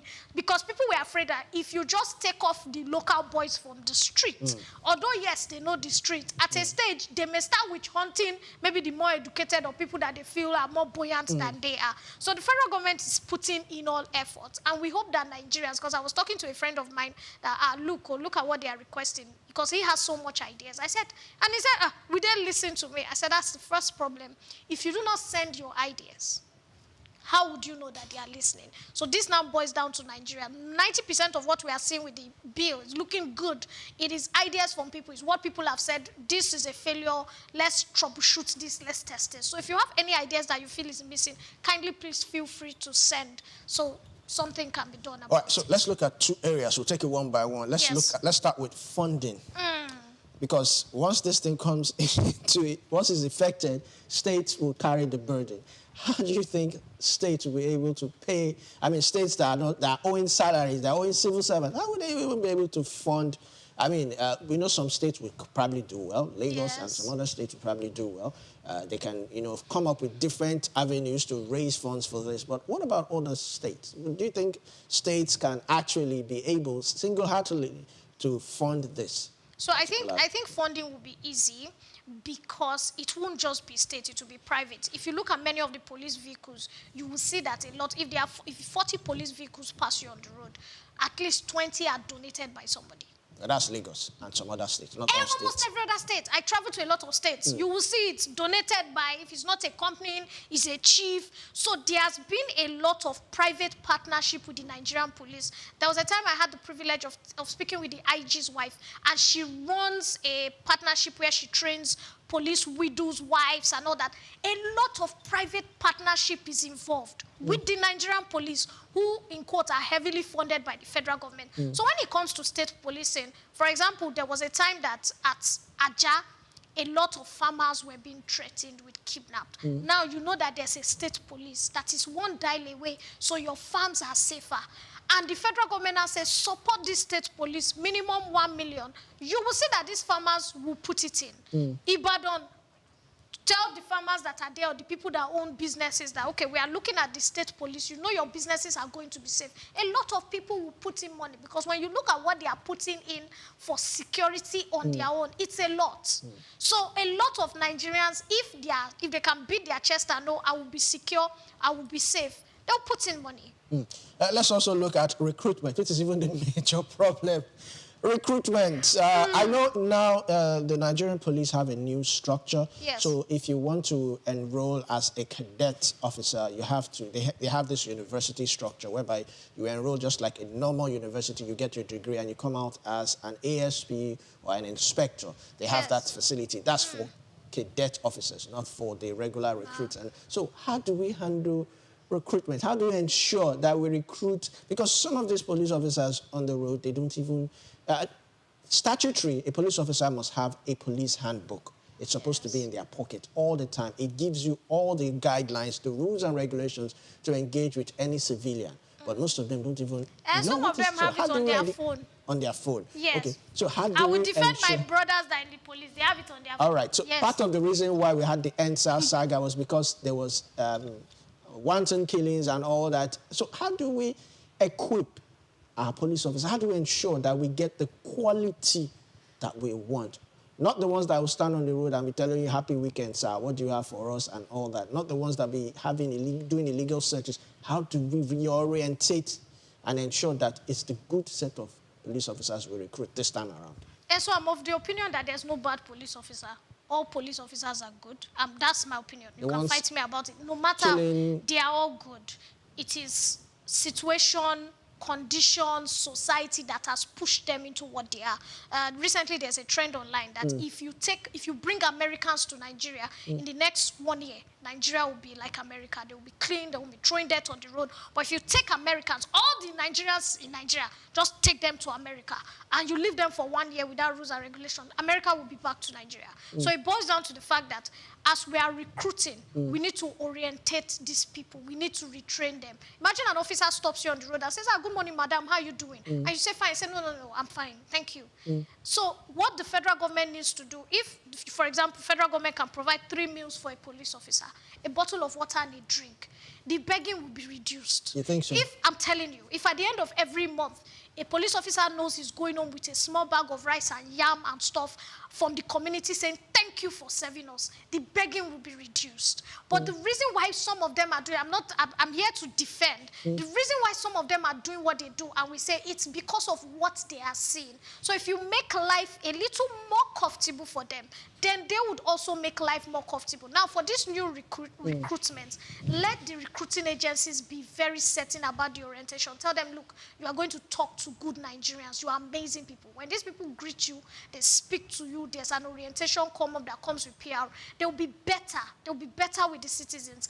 And it's very important for PR purposes right now, because the first year of the local policing, the way they behave, the way they dress, their attitude, it will boil down to the trust factors Nigeria will have for them. So PR is critical. They must be oriented. They must be told that, look, you are here to serve Nigerians and you are here to build something even better than the police. So I feel this kind. All right, so another thing I'm also considering now, if we're doing state police and we are recruiting from the state, what about political interference? I mean, we don't always get to see political interference. I mean, just a while back in Osun State, the IG had to tell the Commissioner of Police there to step aside a bit, that because the governor and some other people have been complaining that there's so much interference. Even in Lagos, there was a particular video. The Commissioner of Police at a point was dragged online because he appeared at a political gathering, and people were saying, but people said, no, he was invited. So do we get to see any political interference? We must expect political interference, but then there must be rules. Even in America, there's political interference. There was a time Donald Trump had to go into a state and, you know, use the veto power of the federal government to say this should not be done, this should be done.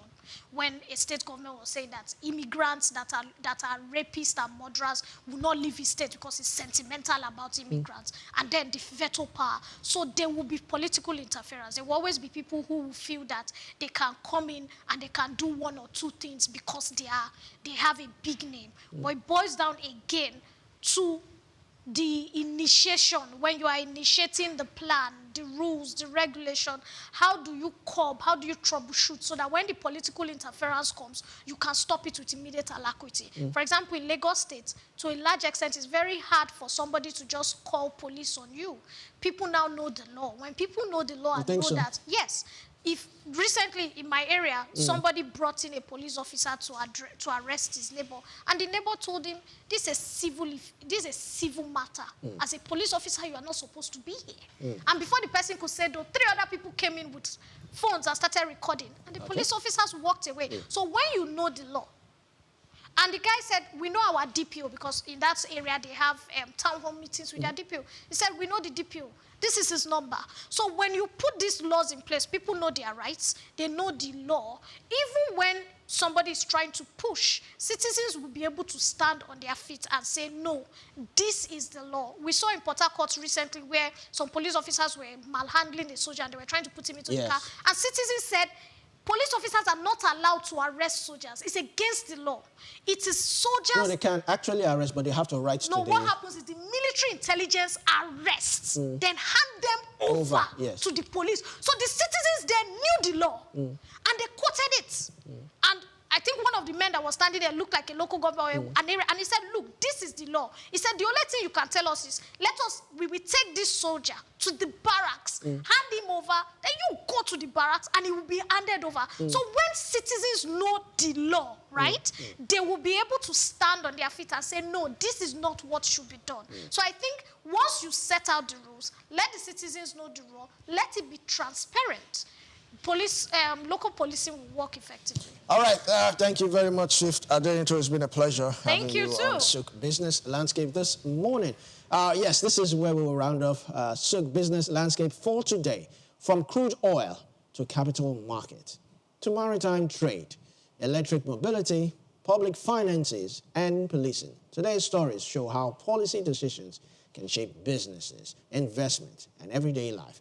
I'm Olumide Shokoyo. Thank you for watching SOUQ Business Landscape. Stay informed, stay ahead, and always look beyond the headlines.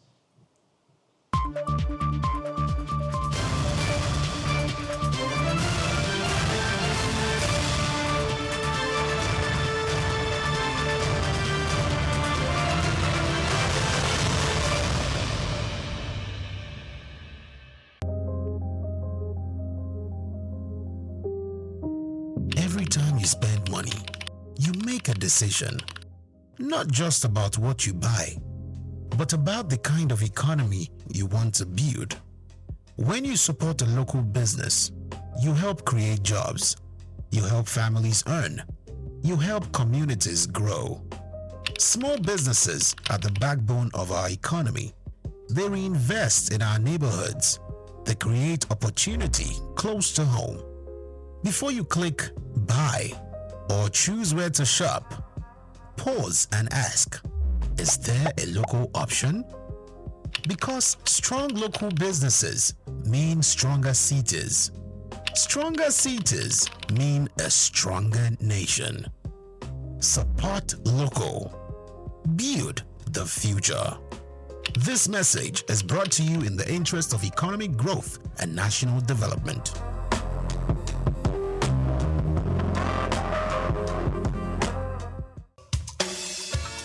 Fellow Nigerians, did you know that constituency and executive projects in your communities are not gifts from your legislators?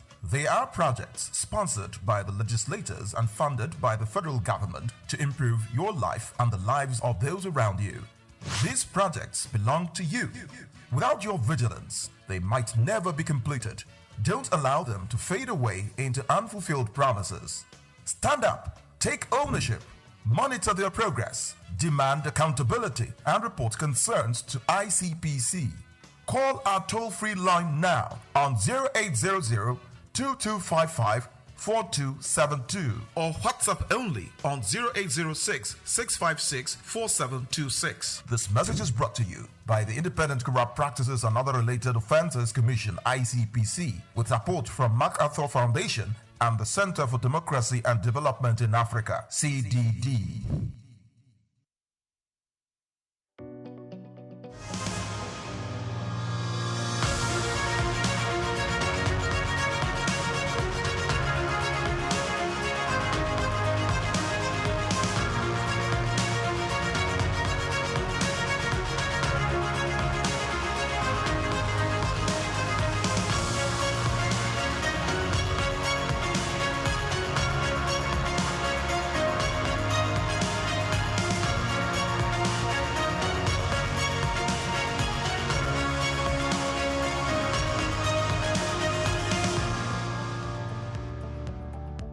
Hello and welcome to the maiden edition of Queen's Court, where we discuss the role of women in leadership and nation building. I'm Juliet Binite, Reverend Juliet. In recent times, more women have stepped into leadership roles, demonstrating empowering role of education, technology, and access to information. These women leaders have not only achieved remarkable success in their fields, but also played pivotal role in promoting gender equality and education reforms. Today, we will be looking at the role of women in leadership and the unseen barriers. But before we set the ball rolling, let's go on a quick break and we'll be right back to introduce our guests.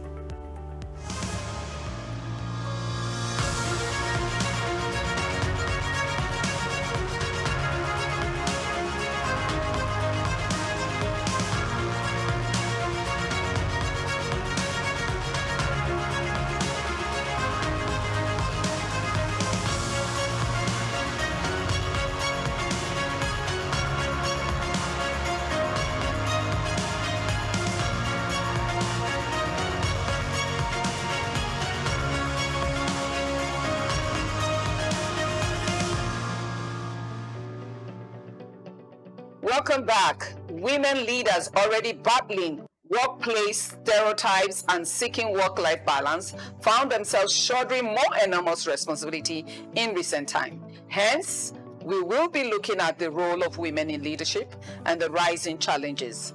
Joining me for this discussion is my sis, a big sis, but in this court, we will call you Lady. Lady Orochi Ogan, leadership consultant, and the CEO of O'Neill, a global management firm focused on leadership, at my immediate right. Welcome, Lady Orochi. Thank you very much. Thank you. Lady version. Thank you. A pleasure having you here. I'm glad. And of course, another big sis of mine, a wonderful, incredible woman leader, Lady Adiola Aziz. In this court, the Queen's Court. So get ready for that. A politician and a social entrepreneur, and of course, the founder of an NGO, Community Care Foundation, focused on empowering youth and women, and especially in agriculture, solving the hunger problem. And I just want to welcome you, sis, Lady Adela. You're welcome to Queen's Court. Thank you very much for having me. We will be discussing these matters of women in leadership and the challenges. And today's discussion is going to be focused more on the ideological issues of these leadership issues, because women and leadership is almost as if it's not something to go together. When you say women, it doesn't count leadership. So we want to have that discussion, understanding that women have been leading in the past. We have seen great women leaders. We have seen Queen Amina Ozaria. We have seen Funmilayo Ransom Kuti in the West, and we have seen Margaret Ekpo in the East. So even in Nigeria, we have women who have led and showed tremendous leadership. But they're also very minimal leaders all over, abysmal women in leadership in different spheres of influence. The banking sector is beginning to show up with great women as CEO at the top of the echelon of the bank. But however, do we have enough women who are going to occupy that seat the moment they leave? So this discussion is very important, especially to a new generation of women rising, with the issues of women leading both at home and at the city gate. That balance of things, we need to have that discussion. That's why it's important to have the discussion. I'm coming to you, Lydia Adiola, and of course it's going to be the same, we'll dovetail to that same area of discussion on these rural women. Because of the issues of mindset, culture, educational background, and the 9 years of the philosophy of understanding that women are also leaders, how do we navigate? Apart from education, training, let's say training, what is the intricate issues that you think is still limiting these women, even at the rural level? Let me give you an example. I was at a program where I needed to speak to some women. When they called me, I thought they were educated women, but I found out they were not, so I had to go into pidgin English a little bit. But I realized that these women have such capacity and role to play in the society.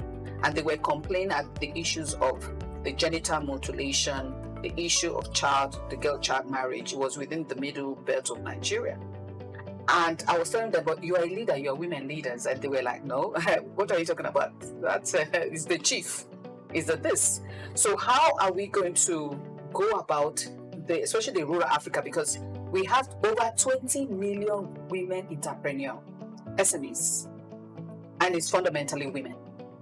Producing, adding to the GDP per capita of Nigeria. Incredible when I saw that data. And yet we say we are not leading. Can you speak to that? And Lady Horichi also would add to that comment, because it's at the center of this discourse in its ideological and philosophical level. Because before we talk about specializing in areas of leadership, do we really, really want the men to still tell us to lead? Or can we just simply realize it? You see, when you're talking about what you just said at the rural level, right, we need to understand that, like I said, most of them are illiterate, and most of them are controlled and led by their chiefs, the ballers, their husbands, and all of that. I'll give you an example.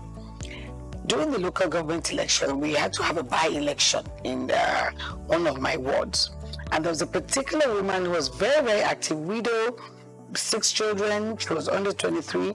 And I said to her that, why don't you come and represent the ward, because we needed you to be there, and somebody asked. And she said, yes. So I said, okay, we will support her, we will fund her, and all of that.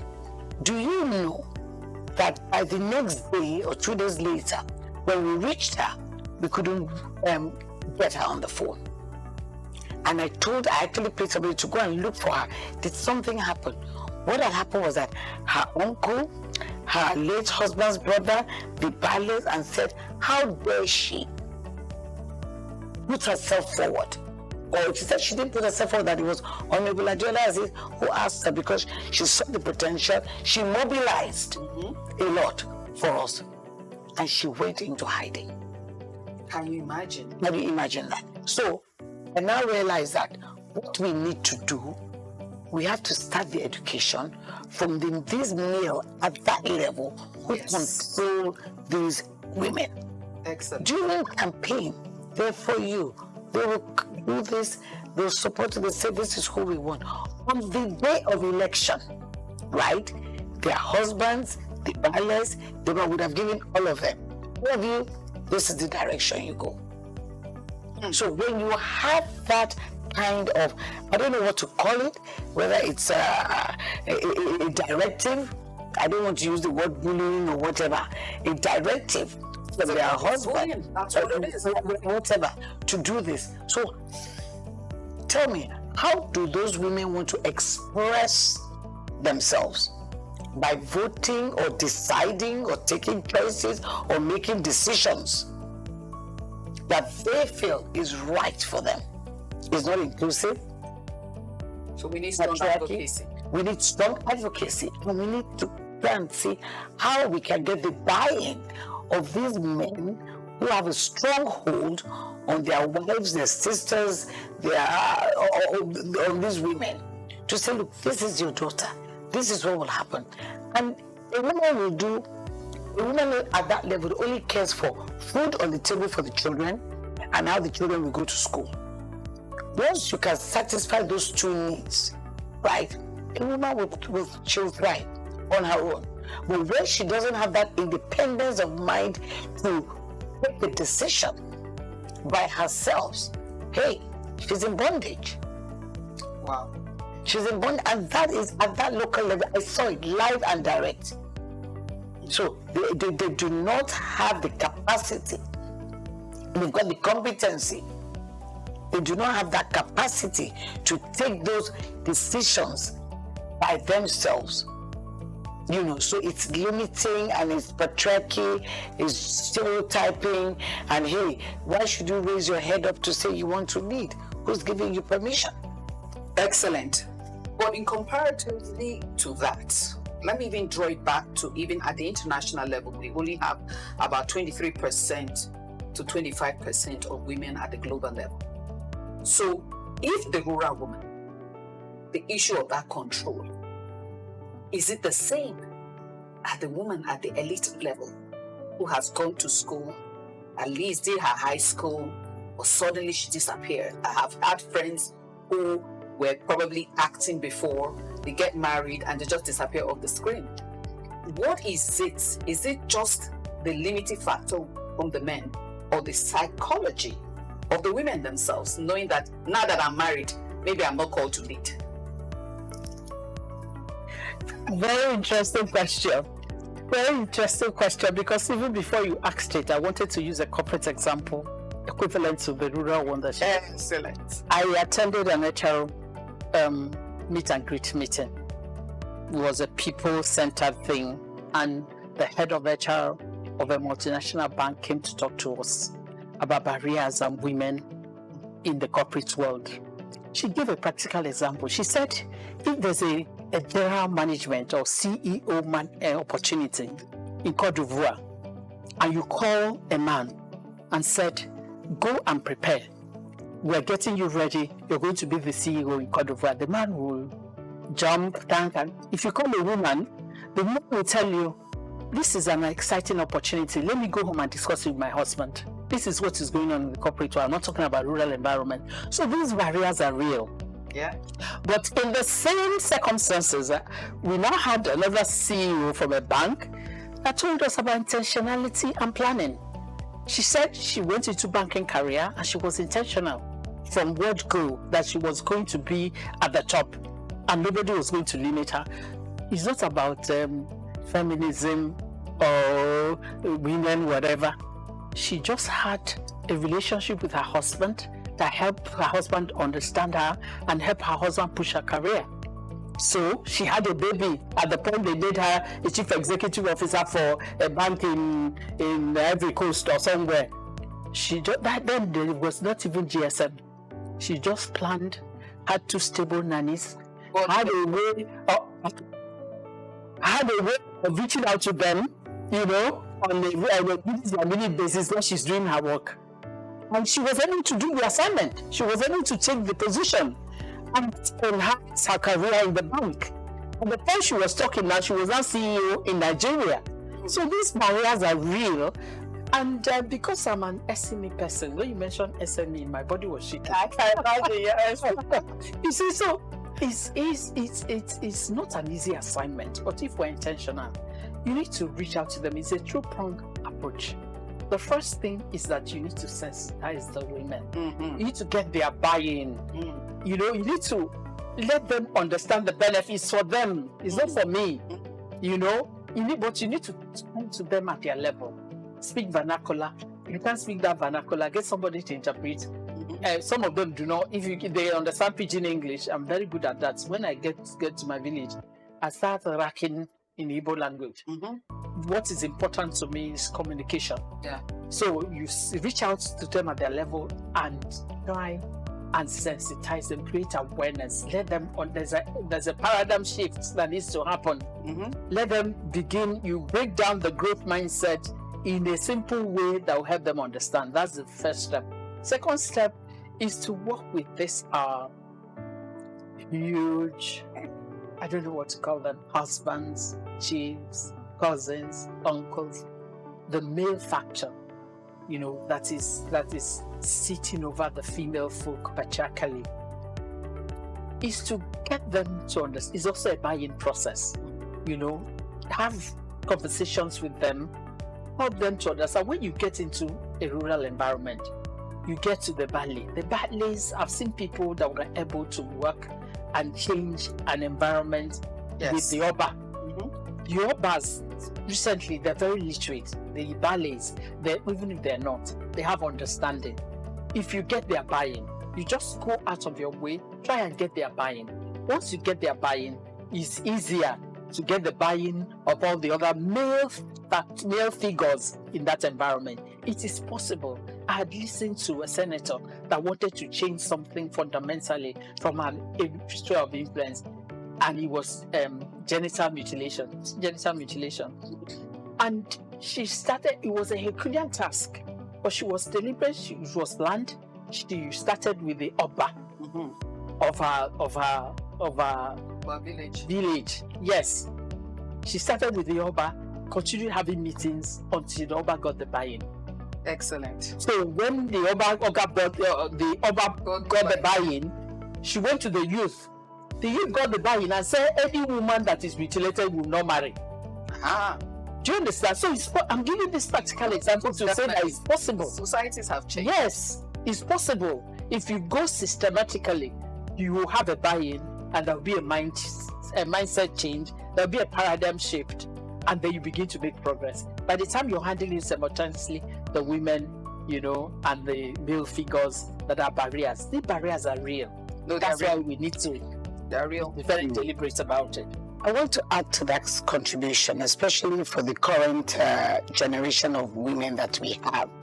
One of the things that I have also found out is that if you know you have the desire to lead, for goodness sake, when you are dating your spouse or your husband to be, please discuss it. Because some men will not entertain it. So you will not get in and say, when I marry, I will change his mind. No, it's too late. Because if it doesn't happen at that stage, you don't express your desire to him, and it doesn't support it at the beginning, it's not going to work. That's the story. I think it's only fine. Yes. I can get up today, I'm going tomorrow. Right. So getting the buy-in at an early stage, once you know leadership is in your mind, is extremely important. So that you know where you're going to. Because if it don't support you, no, it's a problem. It's a challenge. At the same time, married. Yes. At the same time, as a female single, female politician again, if you go out there and you don't see your husband beside you once or twice, it's like, what is she? Is she here? You know the negativity. Yes, that goes with it. I remember when I was contesting, I had to tell my husband at the early stages of my campaign, please be beside me. And they all definitely they enjoyed it. Excellent. You know, so it's important that they get the buy-in of your husband before the dollars and the others and all of that. Can I add something? Before you add, just for us to begin to conclude something, because this is a proof of what you have said. Because the data shows that there was a organization that financially outperformed industry competitors have more women in leadership. That the more women are in leadership, the organization's competitiveness increases and improves.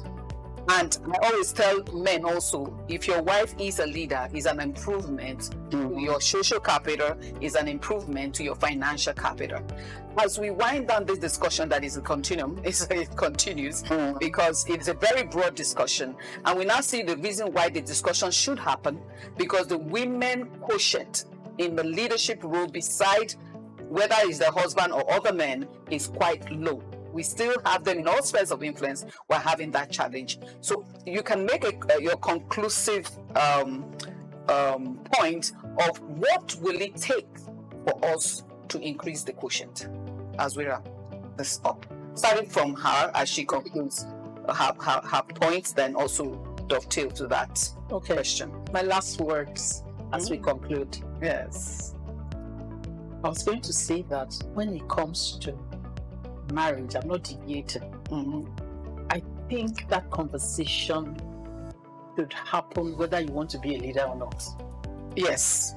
You need to let, as a human, because you need to let your husband, get your husband consent from the beginning to support you to be the best versions of your life. That's it.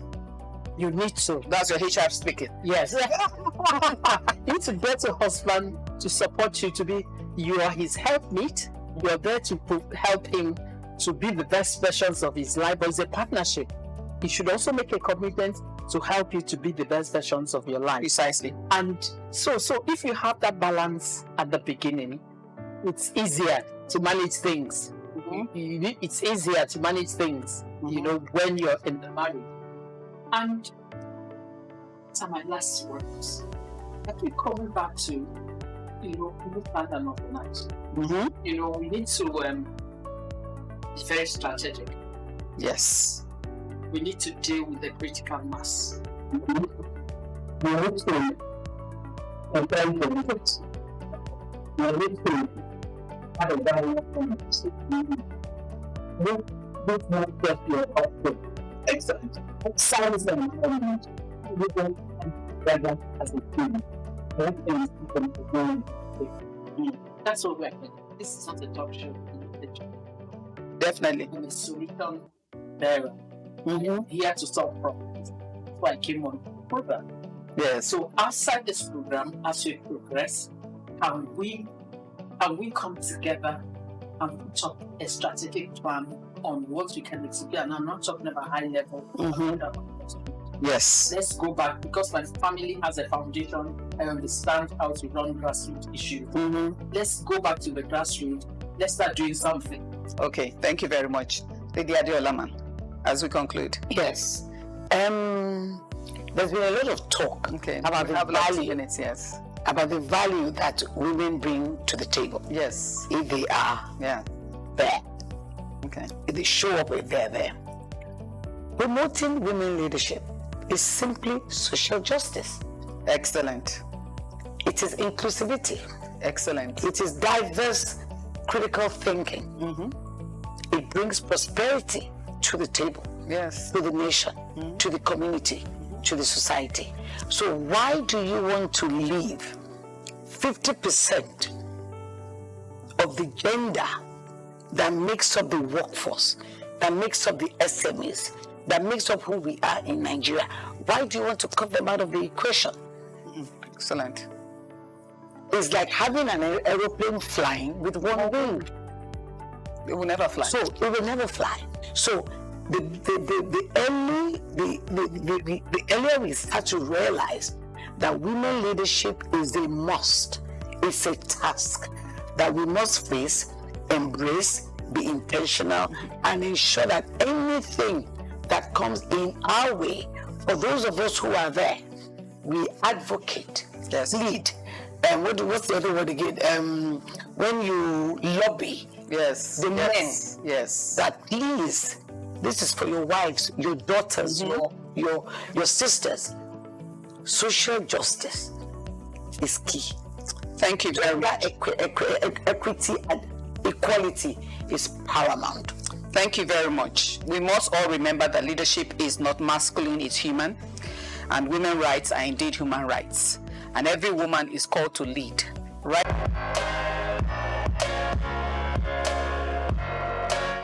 So growing up, I was thinking I would be in the, maybe being doctor or lawyer or, all those mentality then.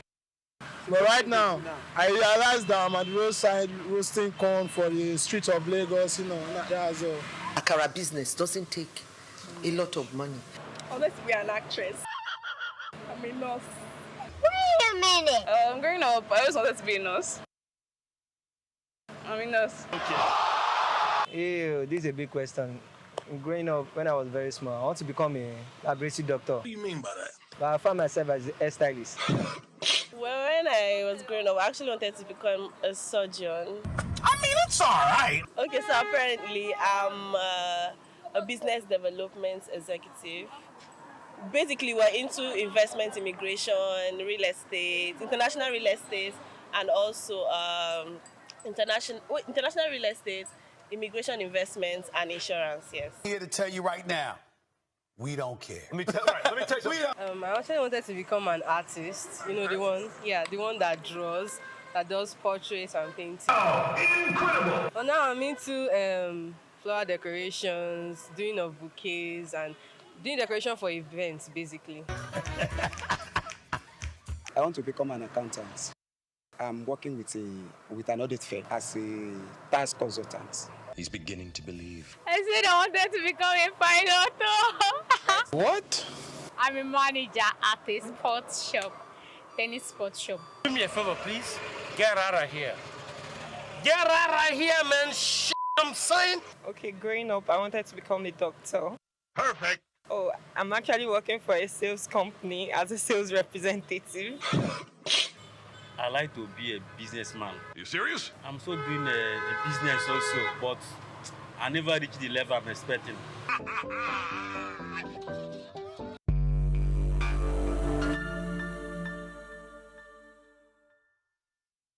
Afrobeats is a classic overnight success story, except it didn't happen overnight. I'm happy to be here. One of the key things about the Omniverse is that it's designed to go beyond an event and designed to be fully something that people can engage beyond the summit. The point being that Nigeria has so much to bring to the world in terms of these things, but we will be bringing fresh energy, fresh ideas, a fresh engagement, and we're obviously open to collaboration. But hip-hop, it never dies. What's the difference between Thor and Shango? Thor is approaching $50 billion in revenue. Shango's broke somewhere outside Lagos. And that's a lack of imagination on our part, okay? And they're all Nigerian. So to be seen and to be noticed is very hard if you're not in the place where all the noise is being made.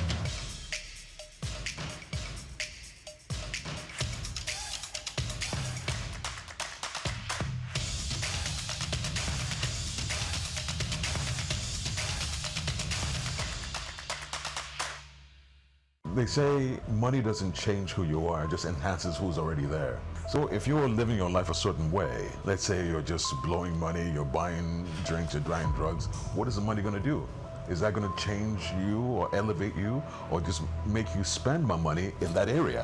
Why the reparations? That's my question. Well, what is it going to do? Well, we believe that Europe and America should do more for Africa. Well, in what way?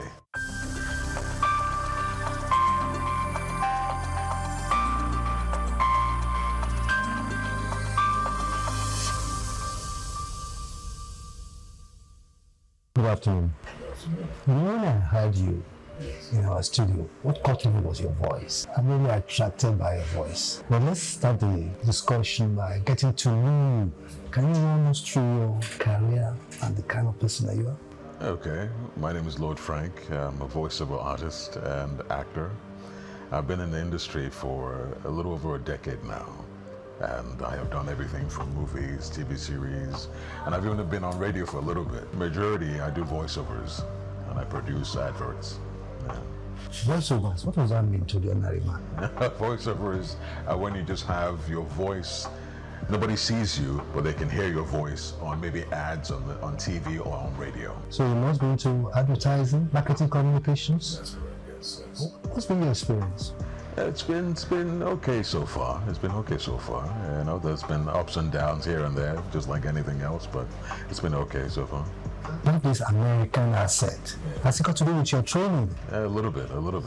Tell us about your training. Well, I stayed in the States for a little while, close to 20 some odd years. And I did a couple of courses in terms of radio and TV production. I'm sure you know Hollywood. Yes. Have you had any relationship with Hollywood at all? Not really. Do you plan to? I did at the time. I almost got the extent I almost got close to Hollywood is I almost had an agency. One of the things that you have to do as an actor in Hollywood is get a talent agency, because those are the guys that get you the job. So almost got a talent agency. We have so many radio and television stations, particularly in Lagos. Have you listened? Have you watched any? What's your opinion? It's not bad. We're doing all right. Because I believe that our artists, our presenters tend to be necessarily American or African, and I think we should have a Nigerian voice. What do you think?